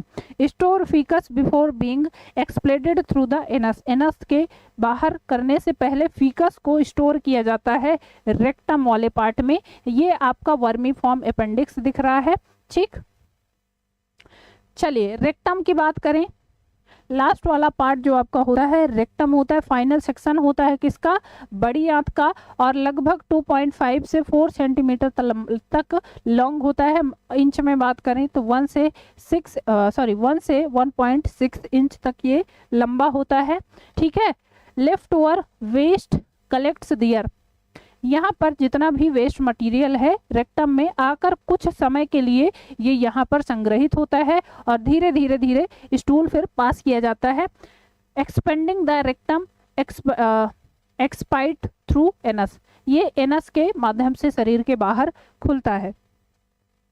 ठीक, अब हम बात कर लेते हैं कि लार्ज इंटेस्टाइन के काम क्या हैं, इसका क्या काम होता है। तो सबसे पहला जो आपने देखा कोलोन वाले पार्ट में सबसे ज़्यादा जो काम होता है वो होता है वाटर का एब्जॉर्प्शन। यहाँ पर 90% जो वाटर है वो एब्जॉर्ब कर लिया जाता है। Clear, one of the primary function is to absorb water, सबसे ज़्यादा जो काम होता है वो काम होता है वाटर एब्जॉर्प्शन का, ध्यान रखेंगे। उसके बाद यहाँ पर विटामिन का भी अवशोषण होता है। ठीक, विटामिन का भी अवशोषण होता है। कुछ बेनिफिशियल बैक्टीरिया यहाँ पर पाई जाती हैं जो भोजन को सड़ने से बचाती हैं। अच्छा, कई बार ऐसा होता है कि एक बार आपने खाना खा लिया और 2 दिन तक खाना नहीं खाया, तो अगर आप बात करो कि बाहर अगर भोजन रख रहे हैं तो वो तो सड़ जाता है, लेकिन हमारी बॉडी में है, जब हमारे इंटेस्टाइनल ट्रैक में है तो वो भोजन सड़ता नहीं है। उसका रीज़न यही होता है क्योंकि आपकी इंटेस्टाइन में ऐसे बैक्टीरिया पाए जाते हैं, ऐसे जीवाणु पाए जाते हैं जो कि भोजन को सड़ने से बचाते हैं। ठीक है, तो ये ध्यान रखेंगे। आगे बात करें तो क्या है, ये एसिडिटी को रिड्यूस करता है। कौन सा पार्ट, तो आप कहोगे मैम जो आपका लार्ज इंटेस्टाइन वाला पार्ट है वो एसिडिटी को रिमूव करता है। क्लियर, और इन्फेक्शन से क्या करता है, प्रोटेक्ट करता है। तो ये मेजर काम होते हैं जो आप कह सकते हो आपको देखने को मिलेंगे लार्ज इंटेस्टाइन में। ठीक, और एंटीबॉडीज को भी प्रोड्यूस करता है क्योंकि कोई भी डिसीज या कोई भी वायरस या कोई भी ऐसे बैक्टीरिया जो आपके भोजन के माध्यम से यहाँ पर आ गए हैं तो वो क्या है, वो यहाँ पर आते आते खत्म हो जाएं। तो एंटीबॉडीज का भी ये क्या है, प्रोडक्शन करता है, जिससे इम्यूनिटी भी बूस्ट होती है। ठीक, चलिए आगे देखते हैं। अब यहाँ पर हमने बात कर लिया, यहाँ तक की कहानी थी तो मैम हम पढ़ लिए कि अच्छा भोजन का क्या है। अब लगभग पाचन हो गया, अवशोषण हो गया, भोजन को हमने बाहर कर दिया शरीर से, लेकिन कुछ चीज़ें और बची हैं जो कि कह सकते हैं हमने पूरी की पूरी आहार नाल तो पढ़ ली है ना। आपने क्या किया, माउथ से स्टार्ट किया, माउथ से लेके आपके एसोफेगस पे आए, एसोफेगस से आपने बात की स्टमक पे। ठीक, और स्टमक से आप स्मॉल इंटेस्टाइन पे आए और स्मॉल इंटेस्टाइन से लार्ज इंटेस्टाइन पे आए। लार्ज इंटेस्टाइन से आपने भोजन को बाहर कर दिया, लेकिन बीच में मैंने बताया कि जब जो स्टमक वाला पार्ट है आपका, आपने देखा स्टमक वाले पार्ट के और ये जो ड्यूडेनम वाला पार्ट है, यहाँ पर आपकी जो 2 आपने ग्रंथियां पढ़ी पाचन ग्रंथियों में, पाचन ग्रंथियों में एक तो आपका लीवर आता है और दूसरा आपका पैनक्रियाज आता है। तो जब आप उसकी बात कर रहे थे तो वो कहाँ पर आकर जुड़ती हैं, वो आकर जुड़ती हैं आपके इसी वाले स्मॉल इंटेस्टाइन वाले पार्ट से। तो चलिए अब हम बात करते हैं हमारी जो पाचन ग्रंथियां हैं। ठीक है, पाचन ग्रंथियों की बात कर लेते हैं। तो पाचन ग्रंथियां, इनको कहा जाता है डाइजेस्टिव ग्लैंड्स, और इनका काम क्या होता है, ये डायरेक्ट तो इन्वॉल्व नहीं होती हैं मैम, ये डायरेक्ट इन्वॉल्व नहीं होती हैं। क्यों, क्योंकि आहार नाल का पार्ट तो है नहीं, ये अलग से काम करती हैं, इसीलिए इनको डाइजेस्टिव ग्लैंड कहा जाता है। ठीक है, पाचन ग्रंथियां कहलाती हैं। मनुष्यों में आहार नाल के अंगों में उपस्थित ग्रंथियों के अलावा 3 प्रमुख पाचन ग्रंथियां होती हैं। हमने बात की थी 3 प्रमुख पाचन ग्रंथियां होती हैं। एक तो होती हैं आपकी लार ग्रंथियां, जिनको सलाइवरी ग्लैंड कहा जाता है, जो कि आपके बक्कल कैविटी माउथ वाले पार्ट में देखने को मिलता है। दूसरा आपका लीवर है जिसको यकृत कहते हैं, और तीसरा है आपका अग्न्याशय जिसको पैनक्रियास कहते हैं। ठीक है, तो ये 3 ग्रंथियां मुख्य रूप से आपके डाइजेस्टिव ग्लैंड के फॉर्म में काम करती हैं। यकृत हो गया, अग्न्याशय हो गया और आपकी लार ग्रंथियां हो गई। चलिए, तो सबसे पहले हम बात करेंगे सलाइवरी ग्लैंड्स, जिनको कहा जाता है लार ग्रंथियां। ठीक, पहला जो पार्ट आता है इसमें वो आता है आपकी सलाइवरी ग्लैंड्स, जिनको लार ग्रंथियां कहा जाता है। द सलाइवरी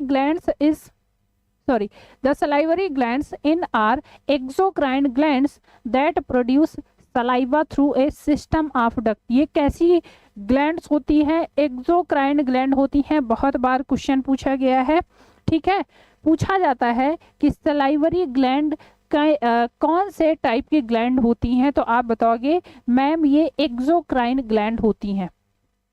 ठीक, 3 मेजर पार्ट में देखने को मिलती हैं, ठीक, 3 पेयर में देखने को मिलती हैं। और ये पेयर कहाँ पर देखने को मिलेंगे? तो ये पेयर आपके माउथ वाले रीजन में यहाँ पर देखने को मिलता है। ठीक, इनका काम क्या होता है? तो इनका काम होता है मैम सलाइवा को सिक्रीट करना, जो कि उसमें कुछ एंजाइम्स भी होते हैं जो भोजन में पाचन के लिए हेल्पफुल होते हैं, और उसके अलावा वो भोजन को मिक्स करने का काम भी करता है। सलाइवा जिसको लार बोलते हैं आप आम भाषा में, तो लार का काम क्या होता है? लार कंटिन्यूअस भोजन को पचाने में भी हेल्प करता है। उसके अलावा लार का मेन जो काम होता है वो भोजन को ऐसे लुगदी नुमा बनाने में हेल्प करता है। क्लियर? तो 3 पेयर में देखने को मिलती हैं। 3 पेयर मेजर सलाइवरी ग्लैंड कहाँ पर ह्यूमंस में देखने को मिलती हैं? सबसे पहली होती है पैरोटिड ग्लैंड्स, उसके बाद सब मैंडिबुलर, और तीसरी होती हैं सब लिंगुअल। ये 3 टाइप की ग्लैंड्स आपको देखने को मिलेंगी सलाइवरी ग्लैंड्स में। पैरोटिड ग्लैंड्स की बात करें 2 होती हैं नंबर में, और अगर पेयर में पूछा जाए तो 1 पेयर होती हैं। Clear? The 2 parotid glands are major salivary glands wrapped around the mandibular ramus in human। आप मैंडिबल पढ़ते हो ना, ये जो नीचे वाला जबड़ा है और ये जो हड्डी कहलाती है ये मैंडिबल कहलाती है। ऊपर वाले जबड़े की जो हड्डी होती है उसको मैक्सिला कहा जाता है। ये क्वेश्चन अभी आगे हम पढ़ेंगे, ये हड्डियों वाला क्वेश्चन ध्यान रखेंगे क्योंकि ये भी क्वेश्चन ऐसे ही पूछे जाते हैं कि लोअर जॉ की जो बोन है वो क्या कहलाती है, अपर जॉ की जो बोन है वो क्या कहलाती है। ठीक है, चलिए, तो फिलहाल हम बात कर रहे हैं पैरोटिड ग्लैंड की। कहाँ पर देखने को मिलती है? जो आपकी लोअर जा है, ये वाला नीचे वाला जबड़ा है, इसके इधर साइड ये पैरोटिड ग्लैंड देखने को मिलती है। 2 यहाँ पर होती है, एक इधर एक इधर, 2 नंबर में होती हैं, 1 पेयर में होंगी। ठीक, तो ये आपको देखने को मिलेंगी। सबसे बड़ी जो सलाइवरी ग्लैंड होती है वो पैरोटिड ग्लैंड ही होती हैं। क्वेश्चन पूछा गया है आपसे कि लार्जेस्ट सलाइवरी ग्लैंड्स आर, तो बताएंगे मैम ये है पैरोटिड ग्लैंड्स। क्लियर? चलिए, सलाइवरी ग्लैंड्स की बात करते हैं जिनको लार ग्रंथियां कहा जाता है। यह मुख में लार उत्पन्न करने का काम करती हैं। लार क्या है? एक तरल और चिपचिपा पदार्थ होता है जो भोजन को मिक्स करने का काम करता है। ठीक, उसके अलावा इसमें कुछ एंजाइम्स उपस्थित होते हैं जो स्टार्च का पाचन करते हैं। क्लियर? भोजन को चिकना व घुलनशील बनाना तथा दांतों, मुख ग्रहिका व जीभ की सफाई करना इनका मेन काम होता है। क्लियर? क्या काम होता है मेन? तो कहेंगे मैम एक तो भोजन को क्या है पचाने में हेल्प कर रही हैं, क्योंकि सलाइवरी ग्लैंड से निकलने वाले कुछ एंजाइम्स स्टार्च के पाचन में हेल्प करते हैं। उसके अलावा बात करते हैं तो उसके अलावा ये भोजन को चिकना और घुलनशील बनाने में काम करती हैं, जिसकी मदद से भोजन को निगलते हैं, और ये दांतों तथा जीभ की सफाई में भी हेल्प करती हैं। क्लियर? चलिए, दूसरी अब इसमें आप दूसरी जो ग्लैंड पढ़ते हो, पैरोटिड ग्लैंड की बात कर ली हमने, गलों के पास पाई जाती है, गालों में यहाँ पर साइड पे यहाँ पर पाई जाती हैं। ठीक, दूसरी जो आपकी ग्लैंड होती हैं वो होती हैं सब मैंडिबुलर सलाइवरी ग्लैंड। यह मिश्रित ग्लैंड होती हैं और इनमें से क्या है, इनमें से श्रावण होता है कंटिन्यूअस, जो सलाइवरी एमाइलेज कह लीजिए या सलाइवरी एंजाइम्स हैं, इनसे सिक्रीशन होता रहता है। लास्ट वाली जो ग्लैंड होती है वो सबलिंगुअल ग्लैंड होती हैं और ये जिह्वा के नीचे पार्ट में पाई जाती हैं। जो आपकी जीभ है, जीभ के नीचे यहाँ पर पाई जाती हैं। ठीक है, तो यहाँ पर आपको देखने को मिलती हैं। देखिए, ये आपको दिखाई दे रहा फिगर, इस पे एग्जैक्टली आप देख पा रहे हो। जो पैरोटिड ग्लैंड है आपकी वो आपको कहाँ पर देखने को मिलती है? यहाँ पर साइड में, यहाँ दोनों साइड, एक इधर भी और एक इधर भी, दोनों साइड आपकी पैरोटिड ग्लैंड होंगी। सबलिंगुअल कहाँ पर है? तो ये जीभ, आपकी ये जीभ हो जाएगी और जीभ के नीचे यहाँ पर आपको ये सब लिंगुअल देखने को मिलेगा, और सब मैंडिबुलर, मैंडिबुलर नीचे वाला जबड़ा है और नीचे वाले जबड़े के पास ही आपको ये सब मैंडिबुलर ग्लैंड देखने को मिलती है। 6 नंबर में होती हैं, ध्यान रखेंगे 6 इन नंबर होती हैं, और 3 पेयर होती हैं, कह सकते हैं पेयर में 3 होती हैं लेकिन नंबर में 6 होती हैं। 2-2 के पेयर में देखने को मिलती हैं, 2 सब लिंगुअल, 2 सब मैंडिबुलर और 2 पैरोटिड ग्लैंड। Clear ma'am? वो देखिए,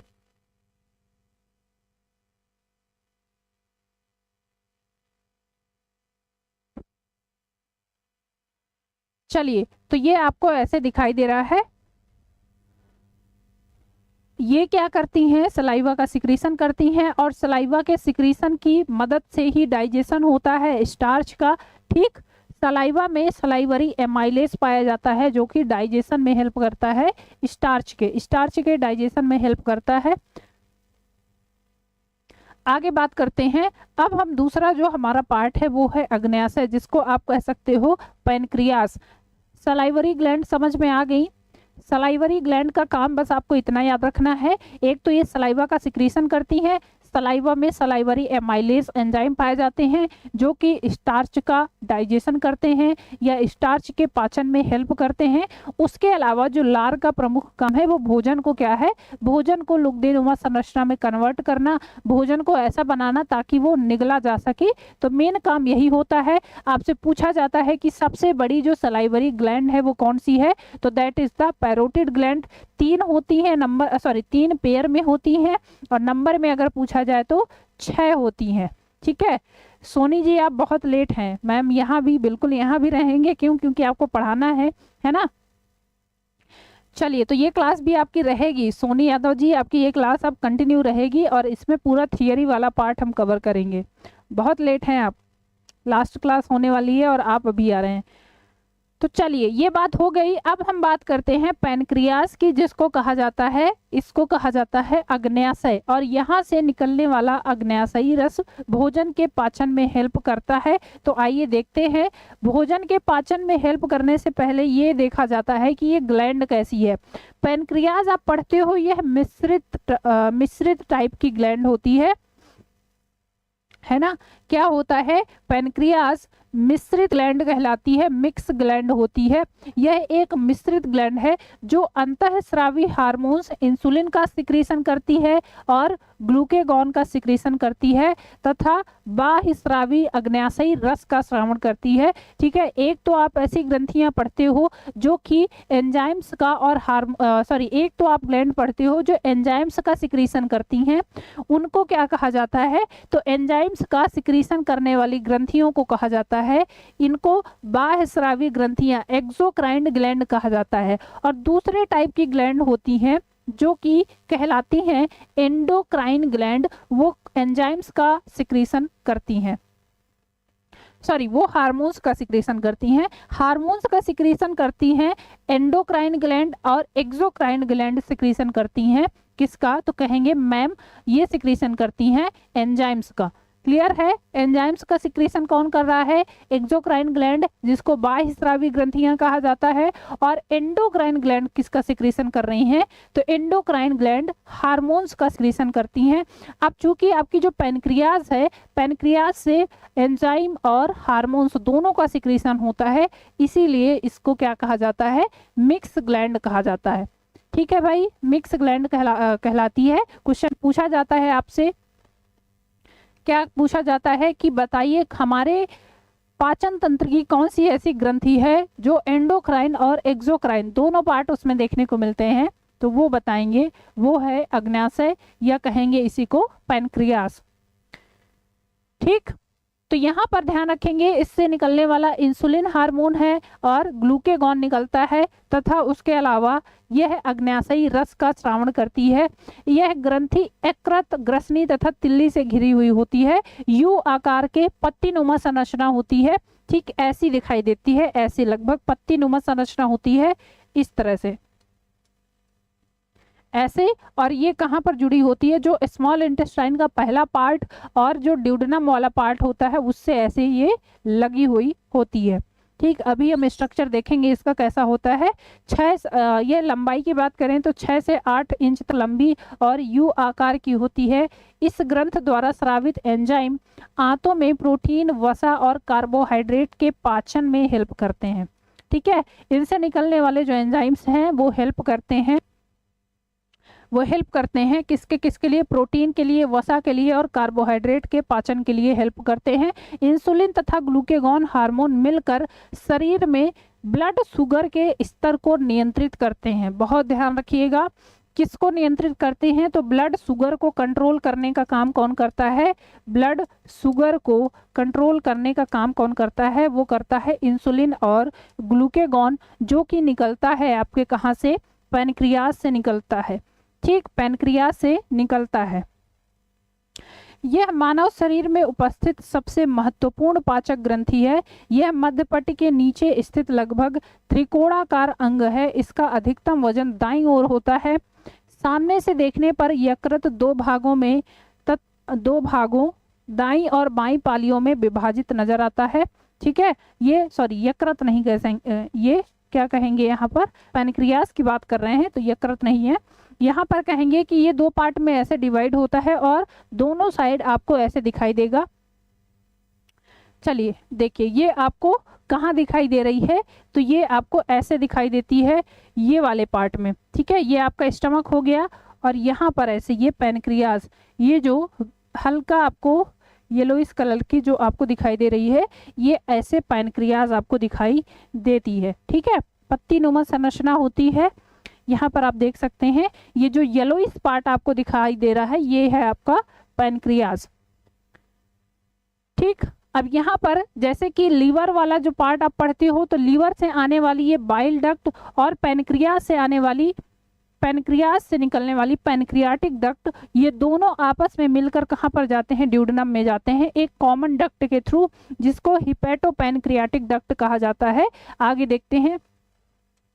चलिए ये देखिए, ये आपको इस आकार की कुछ दिखाई देती है, पैनक्रियाज आपको इस आकार की दिखाई देती है। पैनक्रियाज सबसे पहले पूछा जाता है कि ये किस टाइप की ग्लैंड है। अगर आपसे पूछा जाए कि मैम ये किस टाइप की ग्लैंड है, मिक्स ग्लैंड है। क्यों? क्योंकि इसमें एक्सोक्राइन पार्ट और एंडोक्राइन पार्ट दोनों दिखाई देता है। इसका काम क्या है, तो यह पैनक्रियाटिक जूस का सिक्रीशन करती है। उसके अलावा यह इंसुलिन तथा ग्लूकेगॉन का सिक्रीशन करती है। ग्लूकेगॉन और इंसुलिन का काम क्या है मैम, तो वो ब्लड में जो ब्लड शुगर है उसको कंट्रोल करने का, उसको नियंत्रित करने का काम करता है, बैलेंस करने का काम करता है। और आपका जो पैनक्रियाटिक डक्ट है उससे निकलने वाला जो एंजाइम है वो क्या काम करता है, तो वो प्रोटीन का, वसा का और कार्बोहाइड्रेट के पाचन में हेल्प करता है। ठीक है, बस इतनी कहानी है, इतना याद रख लीजिए, इससे ज्यादा आपसे नहीं पूछा जाएगा। क्लियर है, पैनक्रियाज में आपसे इससे ज्यादा नहीं पूछा जाएगा। अच्छा, एक चीज और पूछा जाता है, इंसुलिन कहाँ से निकलता है, इंसुलिन कहाँ से, पैनक्रियाज की कौन सी सेल्स से निकलता है, तो ये पूछा जाता है। ये कहेंगे बीटा सेल्स से निकलता है। ठीक है, ये बीटा सेल्स से निकलता है, ये क्वेश्चन भी पूछा गया है तो ये भी ध्यान रखेंगे। इंसुलिन कौन से पार्ट से, पैनक्रियाज के कौन से पार्ट से निकलता है, तो कहेंगे मैम पैनक्रियाज में बीटा सेल्स पाई जाती हैं और उन्हीं बीटा सेल्स से इंसुलिन का स्रावण होता है और यही इंसुलिन ब्लड शुगर को कंट्रोल करने का हेल्प करता है। ये क्वेश्चन भी पूछा गया है बहुत बार। अब अगली जो ग्लैंड है वो है आपकी लीवर। लीवर को आपको कह सकते हो, लीवर आप केवल और केवल वर्टिब्रेट्स में देखने को मिलता है। ठीक, लीवर आपको केवल और केवल वर्टिब्रेट्स में देखने को मिलता है। और अगर पूछा जाता है, क्वेश्चन बहुत पूछा जाता है कि बताइए मानव शरीर की सबसे बड़ी ग्लैंड कौन सी है, ग्रंथि की बात जब करते हो तो मानव शरीर की सबसे बड़ी ग्लैंड क्या है, वो है liver. The liver an organ only found in vertebrates, सबसे बड़ा ऑर्गन भी होता है। इसका काम क्या है, तो ये डिटॉक्सिफिकेशन में काम करता है। किसके लिए काम करता है, डिटॉक्सिफिकेशन के लिए काम करता है। ठीक है, उसके अलावा यहाँ से निकलने वाला बाइल जूस हेल्प करता है भोजन को पचाने में। क्लियर, इसका काम क्या होता है, तो यहाँ से निकलने वाला जो बाइल जूस है वो काम करता है भोजन को पचाने में, और ये काम करता है जो मेटाबॉलिक रिएक्शंस हैं उनको बैलेंस करने का काम करता है। क्यों? क्योंकि यहाँ पर डिटॉक्सिफिकेशन होता है। जितने भी टॉक्सिक सब्सटेंस कह सकते हैं बॉडी के अंदर आप लेते हो, वो जाकर लीवर ही उनको कंटिन्यू क्या करता है, क्लीन करता रहता है। जैसे कि आप सुनते हो ना, जो लोग बहुत ज़्यादा शराब पीते हैं उनका लीवर खराब हो जाता है। क्यों? क्योंकि भैया एक क्षमता है, हर चीज़ की एक क्षमता है ना। इसका भी कह सकते हैं कि अब पता चले शराब पे शराब पिए जा रहे हैं, पिए जा रहे हैं, पिए जा रहे हैं, अरे उसको भी तो थोड़ा सा आराम दो। वो भी कह रहा है भैया मैं साफ कर सकता हूँ, मैं सब्सटेंस निकाल रहा हूँ, मैं डिटॉक्सिफिकेशन कर रहा हूँ, लेकिन इतना भी नहीं कर पाऊंगा कि अब पूरा मतलब मेरी ही जान ले लो, है ना। तो जो ज़्यादातर ऐसे सब क्या करते हैं, ऐसे चीज़ों का सेवन करते हैं, वो धीरे धीरे धीरे धीरे फिर क्या है, आपके ऑर्गन को ही डैमेज करेंगे, और धीरे धीरे उसकी क्षमता के जब ऊपर चला जाएगा तो वो भी क्या करेगा, ऐसे हाथ खड़ा कर देगा कि भैया अब हमसे नहीं हो पाएगा, है ना। तो ये ध्यान रखना है। चलिए इसके अगर बात करें कहाँ पर कैसे प्रेजेंट होता है, तो इंटीरियरली कह सकते हैं डायाफ्राम और एब्डोमिनल वॉल, ऊपर वाली जो वॉल होती है एब्डोमिनल वॉल, वहाँ देखने को मिलेगा। पोस्टीरियरली ये एसोफेगस से देखने को मिलेगा, ठीक। लिटरली लोअर रिब्स और डायाफ्राम के आसपास होता है। सुपीरियरली कह सकते हैं डायाफ्राम और इंटीरियर जो आपकी एब्डोमिनल सेल हैं वहाँ पर आपको देखने को मिलेगा। अगर स्ट्रक्चर की बात करें तो यह एक रेडिश ब्राउन कलर का स्ट्रक्चर होता है, ठीक है। कैसा? रेडिश ब्राउन कलर का स्ट्रक्चर होता है, लगभग आप कह सकते हो भूरे रंग का ये आपको दिखाई देगा। और 4 लोब इसमें पाए जाते हैं। 4 लोब का क्या होता है, अनइक्वल साइज होते हैं। इन लोब का भी आकार क्या है, अभी मैं एक्चुअल में आपको दिखाऊंगी इसका फिगर, ठीक है, जो वास्तव में कैसा दिखाई देता है वो अभी देखेंगे। तो ये ध्यान रखेंगे, पहला तो ये रेडिश कलर का होता है, मतलब कि हल्के भूरे कलर का होगा। उसके अलावा इसमें 4 लोब देखने को मिलते हैं जो अनइक्वल साइज के होते हैं, वो एग्जैक्टली सेम साइज के नहीं होते हैं। इसका वेट पूछा जाता है बेटा, बहुत ज़्यादा पूछा जाता है। तो इसका वेट लगभग 1.44 से 1.66 kg तक होता है, ठीक है। ये ध्यान रखेंगे कितना होता है, 1.4 से 1.6 kg के आसपास का होता है, ये पूछा जाता है। इसकी विड्थ की बात करें 15 सेंटीमीटर होती है लगभग। और सबसे बड़ा, सबसे हैवीएस्ट इंटरनल ऑर्गन है आपकी बॉडी का, या कह सकते हैं कि लार्जेस्ट ग्लैंड है। अब यहाँ पर 2 चीजें लिखी हैं, यहाँ पर लिखा है एक इंटरनल ऑर्गन है, सबसे बड़ा इंटरनल ऑर्गन है। तो मैम ये बताइए कि आउटर ऑर्गन में सबसे बड़ा क्या है। आप पढ़ते हो पूरी बॉडी में, अगर ह्यूमन बॉडी में आपसे ऑर्गन की बात की जाए, लार्जेस्ट ऑर्गन जो आप पूछते हो वो आप पढ़ते हो त्वचा, जिसको स्किन कहा जाता है, ठीक। स्किन आपका क्या है, लार्जेस्ट ऑर्गन में आता है। अगर आप बात करो आउटर में, या सीधा सीधा क्वेश्चन पूछा जाए कि बताइए मानव शरीर में सबसे बड़ी संरचना क्या है, मानव शरीर में सबसे बड़ा अंग क्या है, तो वहां पर हम कहेंगे कि मैम आप अगर यहाँ पर इंटरनल आउटर कुछ नहीं दिया है तो यहाँ पर हम कहेंगे कि ये हो जाएगा आपका स्किन। लेकिन अगर बात करें कि मानव शरीर में सबसे बड़ी ग्रंथि कौन सी है ना, मानव शरीर में सबसे बड़ी ग्रंथि कौन सी है, तो मैम वो बताएंगे, वो है आपकी क्या है, वो आपकी लीवर हो जाएगी, ठीक है। लीवर क्या है, लीवर आपकी लार्जेस्ट ग्लैंड में आ जाएगा। इसको आप ऐसे लिख लो, स्किन को कहा जाता है लार्जेस्ट ऑर्गन और लीवर कहलाता है लार्जेस्ट ग्लैंड। सबसे बड़ी ग्लैंड जो होती है, सबसे बड़ी ग्रंथि जो होती है उसको कहते हैं, उसको लीवर कहेंगे। और जो सबसे बड़ा ऑर्गन होता है पूरी बॉडी में, जो सबसे बड़ा ऑर्गन होता है वो आपकी स्किन होती है, त्वचा होती है, ठीक। तो ये ध्यान रखेंगे हैवीएस्ट। अच्छा यहाँ पर अब जैसे अगर आपसे क्वेश्चन यहाँ पर ऐसे पूछ ले कि आप बताइए कि मानव शरीर में इंटरनल ऑर्गन्स में सबसे बड़ा ऑर्गन कौन होता है, तो वहां पर भी ध्यान रखेंगे ये हैवीएस्ट इंटरनल ऑर्गन फिर आप कहोगे लीवर को ही कहोगे, ठीक है, कंफ्यूज मत होइएगा, बार बार बता रही हूँ, समझिएगा बात को। हैवीएस्ट इंटरनल ऑर्गन अगर पूछा जाए तो that is liver, largest gland पूछा जाए दैट इज लिवर, और लार्जेस्ट ऑर्गन पूछा जाए आपसे केवल तो that is only and only आपकी स्किन। ठीक, चलिए ये आपको ऐसा कुछ दिखाई देगा, इस टाइप का स्ट्रक्चर देखने को मिलेगा। ये लीवर का स्ट्रक्चर है और इसमें ऐसे लोब देखने को मिलेंगे। क्लियर, गाल ब्लेडर, यहीं से लीवर से एक संरचना लगी होती है जिसको गाल ब्लेडर कहा जाता है। इसको जनरली पित्ताशय के नाम से जाना जाता है। यहीं पर ही पित्त रस का क्या है, कलेक्शन होता है। पित्त रस का क्या कहेंगे, पित्त रस का जो स्टोरेज होता है वो गाल ब्लेडर में देखने को मिलता है। ठीक, ये देखिए, ये आपको ग्रीन कलर का जो स्ट्रक्चर दिखाई दे रहा है ये आपका पित्ताशय है जिसको गाल ब्लेडर कहा जाता है, और ये आपका लीवर है। लीवर से निकल कर जो पित्त रस आता है वो आपके यहीं पर स्टोर होता है। इधर साइड ये आपकी जो संरचना दिखाई दे रही है ये क्या है, ये आपकी पैनक्रियाज है। ठीक, देखिए ये आपको यहाँ पर ये रेडिश ब्राउन कलर का आपको लीवर दिखाई दे रहा है, और ये आपकी क्या है, ये पैनक्रियाज, पत्ती नुमा जो संरचना है ये आपकी अग्न्याशय या पैनक्रियाज हो जाएगी। ठीक भाई, समझ में आ गया कहाँ पर देखने को मिलता है लीवर से। इससे ज्यादा क्वेश्चन आपसे नहीं पूछे जाते हैं। पूछा जाता है सबसे बड़ी ग्रंथि कौन सी है, लीवर है। इसका काम क्या होता है, बॉडी को डिटॉक्सिफाई करने का काम करता है। उसके अलावा ये वसा, कार्बोहाइड्रेट और प्रोटीन के पाचन में हेल्प करता है। यही सब पूछा जाता है। वसा इससे निकलता क्या है, तो आप कहोगे इससे बाइल जूस का सिक्रीशन होता है जो कि आकर आपके मिलता है ड्यूडेनम वाले पार्ट में और भोजन को पचाने में हेल्प करता है। ठीक, चलिए ये लीवर आपको दिखाई दे रहा है।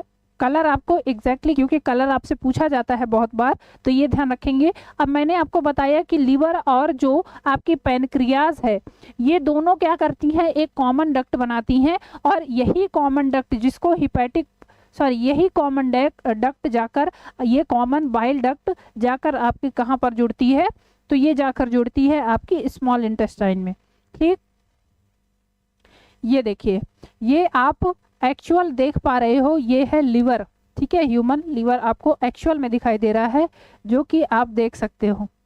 यहाँ पर ये आपको दिखाई दे रहा है, ये जो रेडिश कलर का ये जो ग्रीन कलर का है ये पित्ताशय कहलाएगा, गॉल ब्लेडर है ये।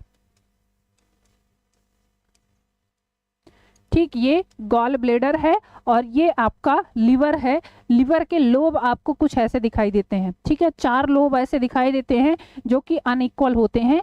एक ये हो गया, एक ये हो गया, एक लोब ये हो गया और एक ये हो गया, ऐसे 4 लोब आपको दिखाई देंगे। ठीक है, तो ये आपको ऐसे रेडिश ब्राउन कलर का कुछ ऐसा दिखाई देता है लीवर आपका। चलिए, तो आई होप कि ये आपको समझ में आ गया होगा। आपने पढ़ लिया कि क्या है भोजन का पाचन कैसे हो रहा है, उसमें कौन कौन सी ग्रंथियां इन्वॉल्व हैं। ठीक है, उन ग्रंथियों का काम क्या है, उनसे निकलने वाले सिक्रीशन क्या है, ये सारी बात हमने कर ली। अब यहाँ पर खत्म होता है आपका पाचन। और पाचन में आपने देखा कि पाचन में जो शुरू में आपने पढ़ा था ना कि पाचन में हम क्या कर रहे हैं, कॉम्प्लेक्स मॉलिक्यूल को सिंपलर वंस में कन्वर्ट कर रहे हैं। कॉम्प्लेक्स मॉलिक्यूल्स मैम जैसे कि हमने लिया रोटी, रोटी में क्या है आपका स्टार्च है ना। अब स्टार्च को आपको ग्लूकोज में कन्वर्ट करना पड़ेगा, क्यों, क्योंकि ग्लूकोज सबसे सरलतम शर्करा है, तो उसमें कन्वर्ट करेंगे। प्रोटीन को हम ले रहे हैं तो प्रोटीन को अमीनो एसिड में कन्वर्ट करेंगे। वसा को ले रहे हैं तो वसा को फैटी एसिड और ग्लिसरॉल में कन्वर्ट करेंगे। यही तो है पाचन, यही तो हम पढ़ रहे हैं इतनी देर से, है ना। तो यहाँ पर कहेंगे भोजन के पाचन की क्रिया कई यांत्रिक और रासायनिक प्रक्रियाओं द्वारा संपन्न होती है। क्यों, क्योंकि मैकेनिकल प्रोसेस आप पढ़ते हो, जैसे कि दांतों के द्वारा क्या करते हैं, भोजन को क्रश करना, वो मैकेनिकल प्रोसेस है। उसके बाद जो रासायनिक प्रक्रिया है उसमें जो भोजन का डाइजेशन हो रहा है वो आपकी रासायनिक प्रक्रिया है।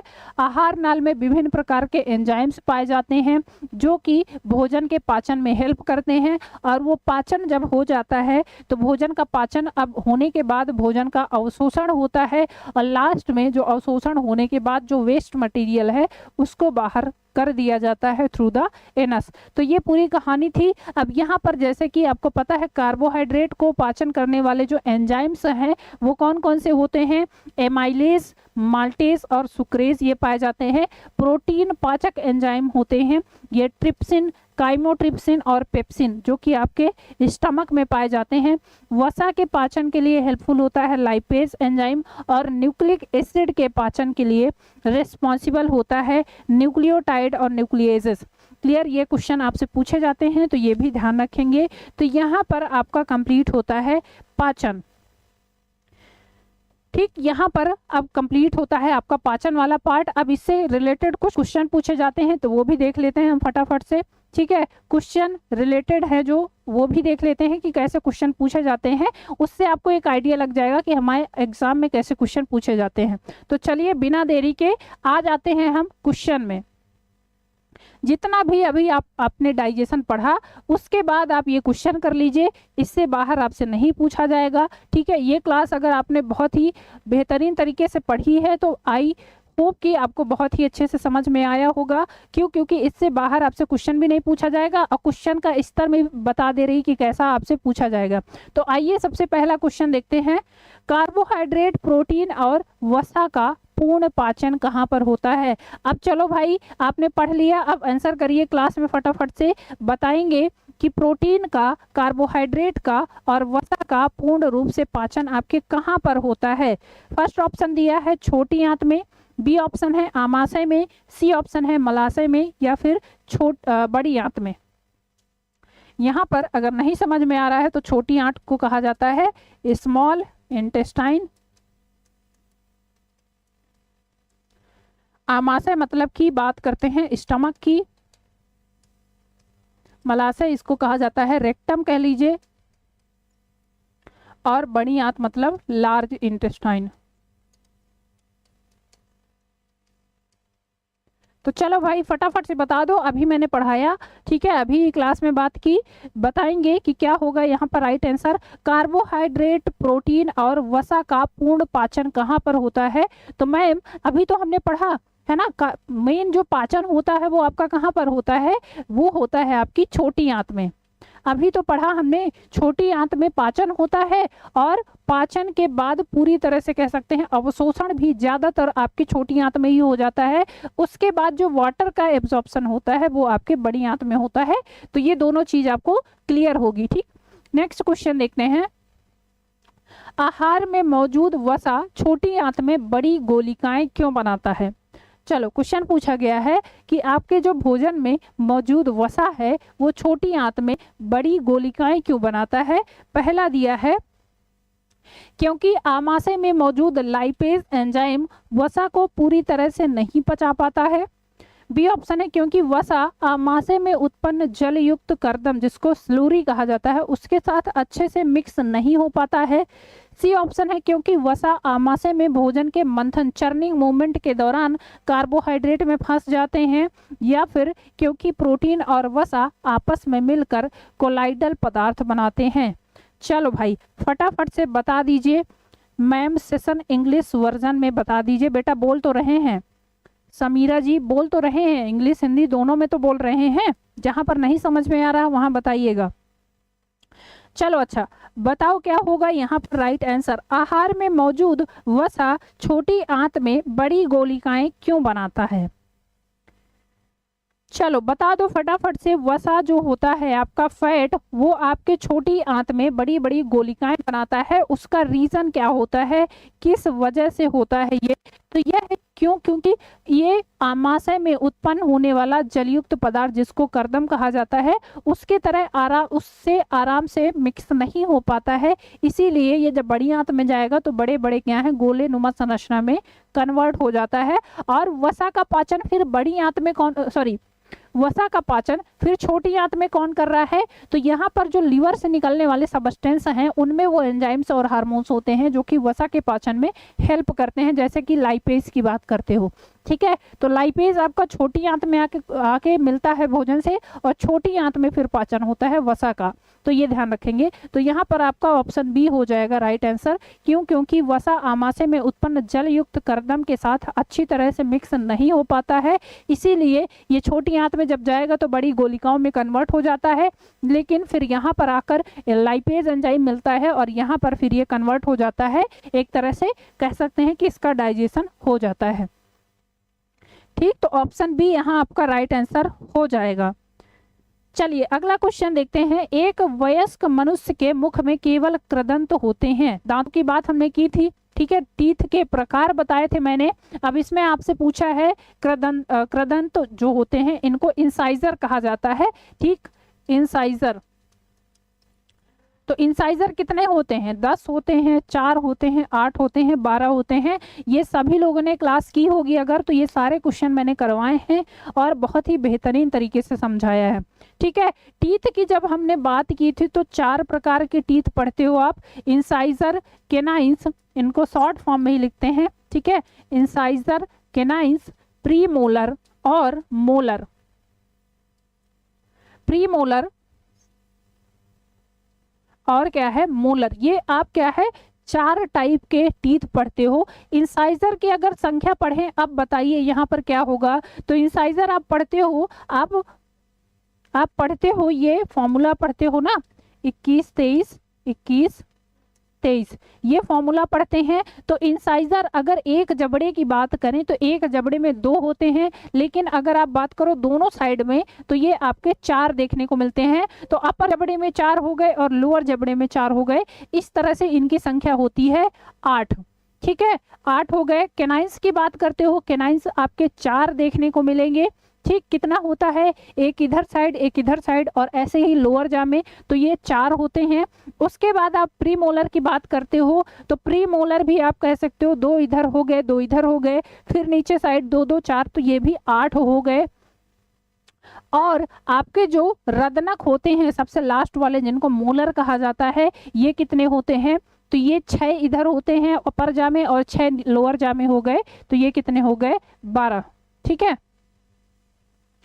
तो ये आप कह सकते हो टोटल कितने हो गए, आप कह सकते हो ये टोटल आपके 32 टीथ हो गए ना, 32 हो गए, 8 8 16 और 12 4 16, मतलब 32 हो गए, ठीक। तो ये आप कह सकते हो। अब यहाँ पर आप बताइए क्या होगा राइट आंसर। तो बताएंगे मैम आपने बताया जैसे कि इंसाइजर की बात हो रही थी जिनको कृदंत कहा जाता है, तो इनकी संख्या होती है 8। कितनी होती है? 8 होती है। 8 नंबर्स में होते हैं, 4 ऊपर वाले जबड़े में, ठीक है। इंसाइजर सबसे फ्रंट वाले जो दांत होते हैं, मैंने बताया था आपको सबसे पहले बेबी टीथ जो होते हैं वो यही निकलते हैं। 6 से 8 महीने की जो अवधि होती है बच्चों में, वो सबसे पहला जो टीथ निकलता है, 2 दांत आगे के निकलते हैं ना, वो यही इंसाइजर ही होते हैं। और अगर बात करें नंबर की तो 8 नंबर होते हैं। और अगर आप एक जबड़े में बात करो तो एक जबड़े में 4 हो जाएंगे, लोअर जबड़े में आपके 4 हो जाएंगे, इस तरह से 8 नंबर हो जाएगा, ठीक भाई, समझ आ गया। चलिए बढ़ते हैं नेक्स्ट क्वेश्चन की तरफ। अगला क्वेश्चन है, मानवों में आहार नालिका इनमें से कौन सा भाग अपशिष्ट पदार्थ का उत्सर्जन करता है? जो भी बचा हुआ पदार्थ है उसको शरीर से बाहर निकालने का काम किसका है? बड़ी आंत का, छोटी आंत का, परिशेषिका का या फिर मल द्वार का? बड़ी आंत मतलब लार्ज इंटेस्टाइन, छोटी आंत मतलब स्मॉल इंटेस्टाइन, परिशेषिका जिसको अपेंडिक्स कहा जाता है, वर्मी फॉर्म अपेंडिक्स, और लास्ट में आपका आता है एनस जिसको मल द्वार कहा जाता है। इसी से तो निकाला जाता है जो भी एक्स्ट्रा मटेरियल है। वो बॉडी से बाहर कैसे निकालते हैं? तो वो निकालते हैं एनस के फॉर्म से बाहर कर दिया जाता है। ऑप्शन डी यहाँ आपका एकदम करेक्ट आंसर हो जाएगा, ठीक है भाई। चलिए बढ़ते हैं नेक्स्ट क्वेश्चन की तरफ। मानव शरीर के किस भाग में विलाई मौजूद होते हैं? विलाई अभी आपने पढ़ा, विलाई कहाँ पर देखने को मिलते हैं? और ये सभी लोग आंसर करेंगे। चलिए अनन्या जी, समीरा जी, सोनी जी, सब लोग आंसर करिए क्या होगा। अभी मैंने जस्ट आपको पढ़ाया, क्या होगा यहाँ पर आपका राइट आंसर। मानव शरीर के किस भाग में विलाई मौजूद होते हैं? यकृत में, छोटी आंत में, नेत्र में या फिर वृक्क में? चलो भाई फटाफट से आंसर करो, क्या होगा यहाँ पर राइट आंसर। मानव शरीर में विलस या विलाई जैसी संरचनाएं, अंगुली नुमा संरचनाएं कहाँ पर देखने को मिलती हैं? ये काम क्या करती हैं? सरफेस एरिया को बढ़ाने का काम करती हैं जिससे डाइजेशन आसानी से हो जाए, और ये स्मॉल इंटेस्टाइन में देखने को मिलती हैं। ऑप्शन बी आपका यहाँ पर राइट आंसर हो जाएगा। कहाँ गए भाई सारे लोग? आंसर करिए कम से कम, है ना। अभी ये सारे क्वेश्चन हमने किए, कम से कम ये तो आंसर करिए। चलिए नेक्स्ट क्वेश्चन देखेंगे। पित्तरस के कार्य नीचे दिए गए हैं, उस विकल्प का चयन करें जो पित्तरस के कार्य से संबंधित नहीं है। पित्तरस जिसको बाइल जूस कहा जाता है ना, और बाइल जूस से रिलेटेड जो यहाँ पर नहीं है वो आपको बताना है। पहला दिया है, यह अग्न्याशयी एंजाइम की क्रिया के लिए भोजन को क्षारीय माध्यम प्रदान करता है। बी ऑप्शन है, इसमें प्रोटीन को पचाने वाला एंजाइम होता है जो प्रोटीन के पाचन में सहायक होता है। सी ऑप्शन है, यह अग्न्याशयी एंजाइम की क्रिया की दक्षता को बढ़ाता है। और डी ऑप्शन है, यह बड़ी वसा गोलिकाओं को छोटी वसा गोलिकाओं में विघटित करता है। चलो भाई फटाफट से बताओ क्या होगा यहाँ पर राइट आंसर। यहाँ पर बताना है जो बाइल जूस का कार्य नहीं है, इनमें से एक काम नहीं है उसका, तो वो बताना है कि कौन सा बाइल जूस का एक काम नहीं है। ठीक, चलो भाई फटाफट से बताओ क्या होगा यहाँ पर राइट आंसर। तो आपने पढ़ा कि अग्न्याशयी रस क्या करता है, भोजन को पचाने में हेल्प करता है, लेकिन उसके लिए उसकी एक शर्त होती है कि हमको माध्यम चाहिए क्या, क्षारीय। अच्छा, स्टमक में आप पढ़ते हो तो स्टमक में क्या है, HCl है। HCl जब भोजन से मिलता है तो बहुत ही एसिडिक माहौल हो जाता है, लेकिन जब ये आता है आपके स्मॉल इंटेस्टाइन में और यहाँ पर जब आकर मिलता है अग्न्याशयी रस से, तो अग्न्याशयी रस सीधे सीधे पहले बता देता है भैया हमको माध्यम क्या करो, कन्वर्ट करके दो, हम ऐसे काम नहीं करेंगे, है ना। तुम इतना एसिडिक माहौल कर रखे हो कि इसमें हम काम ही नहीं करेंगे। क्यों? क्योंकि इसमें हमारे जो एंजाइम्स हैं जो वो काम ही नहीं कर पाएंगे, तो पहले इसको कन्वर्ट करो किसमें, क्षारीय माध्यम में। वो क्षारीय माध्यम में कन्वर्ट करने का काम किसका होता है, बाइल जूस का होता है। तो ये कह सकते हैं। उसके अलावा बाइल जूस का और क्या काम होता है, तो बाइल जूस डिटॉक्सिफिकेशन में काम करता है। क्लियर? ये अग्न्याशयी एंजाइमों की क्रिया की दक्षता को बढ़ाता है, बिल्कुल सही है। और उसके अलावा आपने बात ही की कि क्या करता है, वसा की जो बड़ी बड़ी गोलिकाएं बन जाती हैं उनको छोटी छोटी गोलिकाओं में कन्वर्ट करने का काम भी ये करता है। तो इसमें कौन सा एक काम नहीं है, इसमें प्रोटीन का पाचन नहीं होता है। क्यों? क्योंकि प्रोटीन वाला कोई एंजाइम यहाँ पर होता ही नहीं है। ठीक है, तो ऑप्शन बी यहाँ आपका सही हो जाएगा। इसमें प्रोटीन को पचाने वाला एंजाइम नहीं होता है जो प्रोटीन के पाचन में सहायक हो, यही आपका काम नहीं होगा। उसके अलावा ये एंजाइम्स, अग्न्याशयी एंजाइम्स की क्रिया को भोजन को क्षारीय माध्यम में कन्वर्ट करता है, अग्न्याशयी एंजाइम की क्रिया की दक्षता को बढ़ाता है और छोटी छोटी गोलिकाओं को कन्वर्ट करता है, बड़ी गोलिकाओं को कन्वर्ट करता है छोटी वसीय गोलिकाओं में। तो यहाँ पर ऑप्शन आपका बी हो जाएगा राइट आंसर। चलिए नेक्स्ट क्वेश्चन देखते हैं। निम्न में से कौन सा पाचक एंजाइम लार में पाया जाता है, आपकी सलाइवा में कौन सा एंजाइम पाया जाता है, एंटीरोकाइनेज, लाइपेज, पेप्टाइडेज या फिर एमाइलेज। फटाफट से बता दो क्या होगा यहाँ पर आपका राइट आंसर। चलिए भाई बताइए क्या होगा, इनमें से कौन सा पाचक एंजाइम लार में पाया जाता है, एंटीरोकाइनेज, लाइपेज, पेप्टाइडेज या फिर एमाइलेज। चलो तो इतने देर से पढ़ा रहे हैं, ये है आपका एमाइलेज जो कि स्टार्च के क्या है, स्टार्च के डाइजेशन में हेल्प करता है और ये आपकी सलाइवा में देखने को मिलता है। ऑप्शन डी आपका यहाँ पर राइट आंसर हो जाएगा। नेक्स्ट क्वेश्चन देखेंगे। निम्न में से कौन सा आमाशय में बनने वाला एक प्रोटीन पाचक एंजाइम है, आमाशय मतलब स्टमक में बनने वाला प्रोटीन डाइजेस्टिव एंजाइम इनमें से कौन सा है, फटाफट से बताइए आंसर। HCl है, एंटीरोकाइनेज है, पेप्सिन है या फिर माल्टोज है। चलो भाई बता दो फटाफट से। तो आप पढ़ते हो प्रोटीन का पाचन जो कि आमाशय में होता है, स्टमक में होता है और ये होता है पेप्सिन की मदद से। तो ऑप्शन सी आपका यहाँ पर राइट आंसर हो जाएगा। ठीक है, option C is the right answer. Next बढ़ते हैं अगले क्वेश्चन की तरफ। मनुष्यों की छोटी आंत में मौजूद अंकुरों जिनको विलाई कहा जाता है की कुछ विशेषताएं नीचे दी गई हैं। आइए इन विशेषताओं को पढ़ते हैं। चलिए पढ़ते हैं इन विशेषताओं को। देखिए पहला दिया है, ये बहुत पतली दीवारों से लगी हुई अंगुलीनुमा संरचना होती है। सेकंड दिया है, ये एक बड़ा सतही क्षेत्रफल प्रदान करती हैं।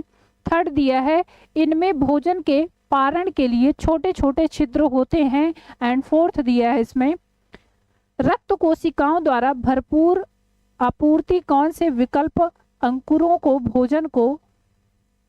भोजन का अवशोषण करने में सक्षम बनाने वाली विशेषताओं को दर्शाते हैं। चलो यहाँ पर बताइए क्या होगा यहाँ पर राइट आंसर। ये विलाई के रिस्पॉन्स में कुछ कथन दिए गए हैं। अब इनमें आपसे पूछा है कि कौन से सही हैं। पहले में दिया है केवल फर्स्ट सही है, दिया है केवल first, second and third. C option दिया है केवल second and third, and D option first and third. इसमें कौन सा आपका राइट आंसर हो जाएगा? चलिए, मनुष्यों की छोटी आंत में विलस लाइक स्ट्रक्चर पाए जाते हैं, अंगुली नुमा संरचनाएं पाई जाती हैं जो कि काम क्या करती हैं, तो इसी का काम बताना है आपको। तो पहली बात आपने देखा विलस का काम क्या होता है, विलाई का काम क्या होता है, वो क्षेत्रफल को, जो सरफेस एरिया है उसको बढ़ा देती हैं। ठीक है, सरफेस एरिया को बढ़ाने का काम करती हैं। ये अंगुली नुमा संरचनाएं होती हैं, ये तो पता ही है। और ये भोजन को क्या करती हैं, पचाने में हेल्प करती हैं। इनमें छोटे छोटे छिद्र पाए जाते हैं जो भोजन के पाचन में हेल्प करते हैं। ठीक है, ये पाचन है, भोजन के पाचन के लिए। ठीक, चलिए, तो भोजन के पाचन के लिए इनमें ये देखने को मिलता है। तो यहाँ पर आप कह सकते हो ये क्या है, ये आपका फर्स्ट, सेकंड और थर्ड आपका राइट आंसर हो जाएगा। ठीक, चलिए अगला क्वेश्चन देखते हैं। लार एमाइलेज के पाचन में हेल्प करता है। सलाइवरी एमाइलेज किसके डाइजेशन में हेल्प करता है, तो ये किसका डाइजेशन करता है, स्टार्च का, अभी हमने देखा। ठीक है, तो चलिए ये रहा आज के लिए आपका सेशन, और आई होप कि ये आपके लिए बहुत ही बेनिफिशियल रहेगा। ठीक, आज आपने देखा, आप पूरा डाइजेशन कंप्लीट किए। डाइजेशन के बाद आपके क्वेश्चन कैसे पूछे जाते हैं वो भी आपने इसमें देख लिया। तो चलिए सेशन को शेयर करिएगा अपने भाई यार दोस्त मित्रों के पास। और अब हम यहीं पर सेशन को ख़त्म करेंगे, बाकी मिलेंगे आपसे नेक्स्ट क्लास में। तब तक के लिए all the best, thank you class, पढ़ते रहिए।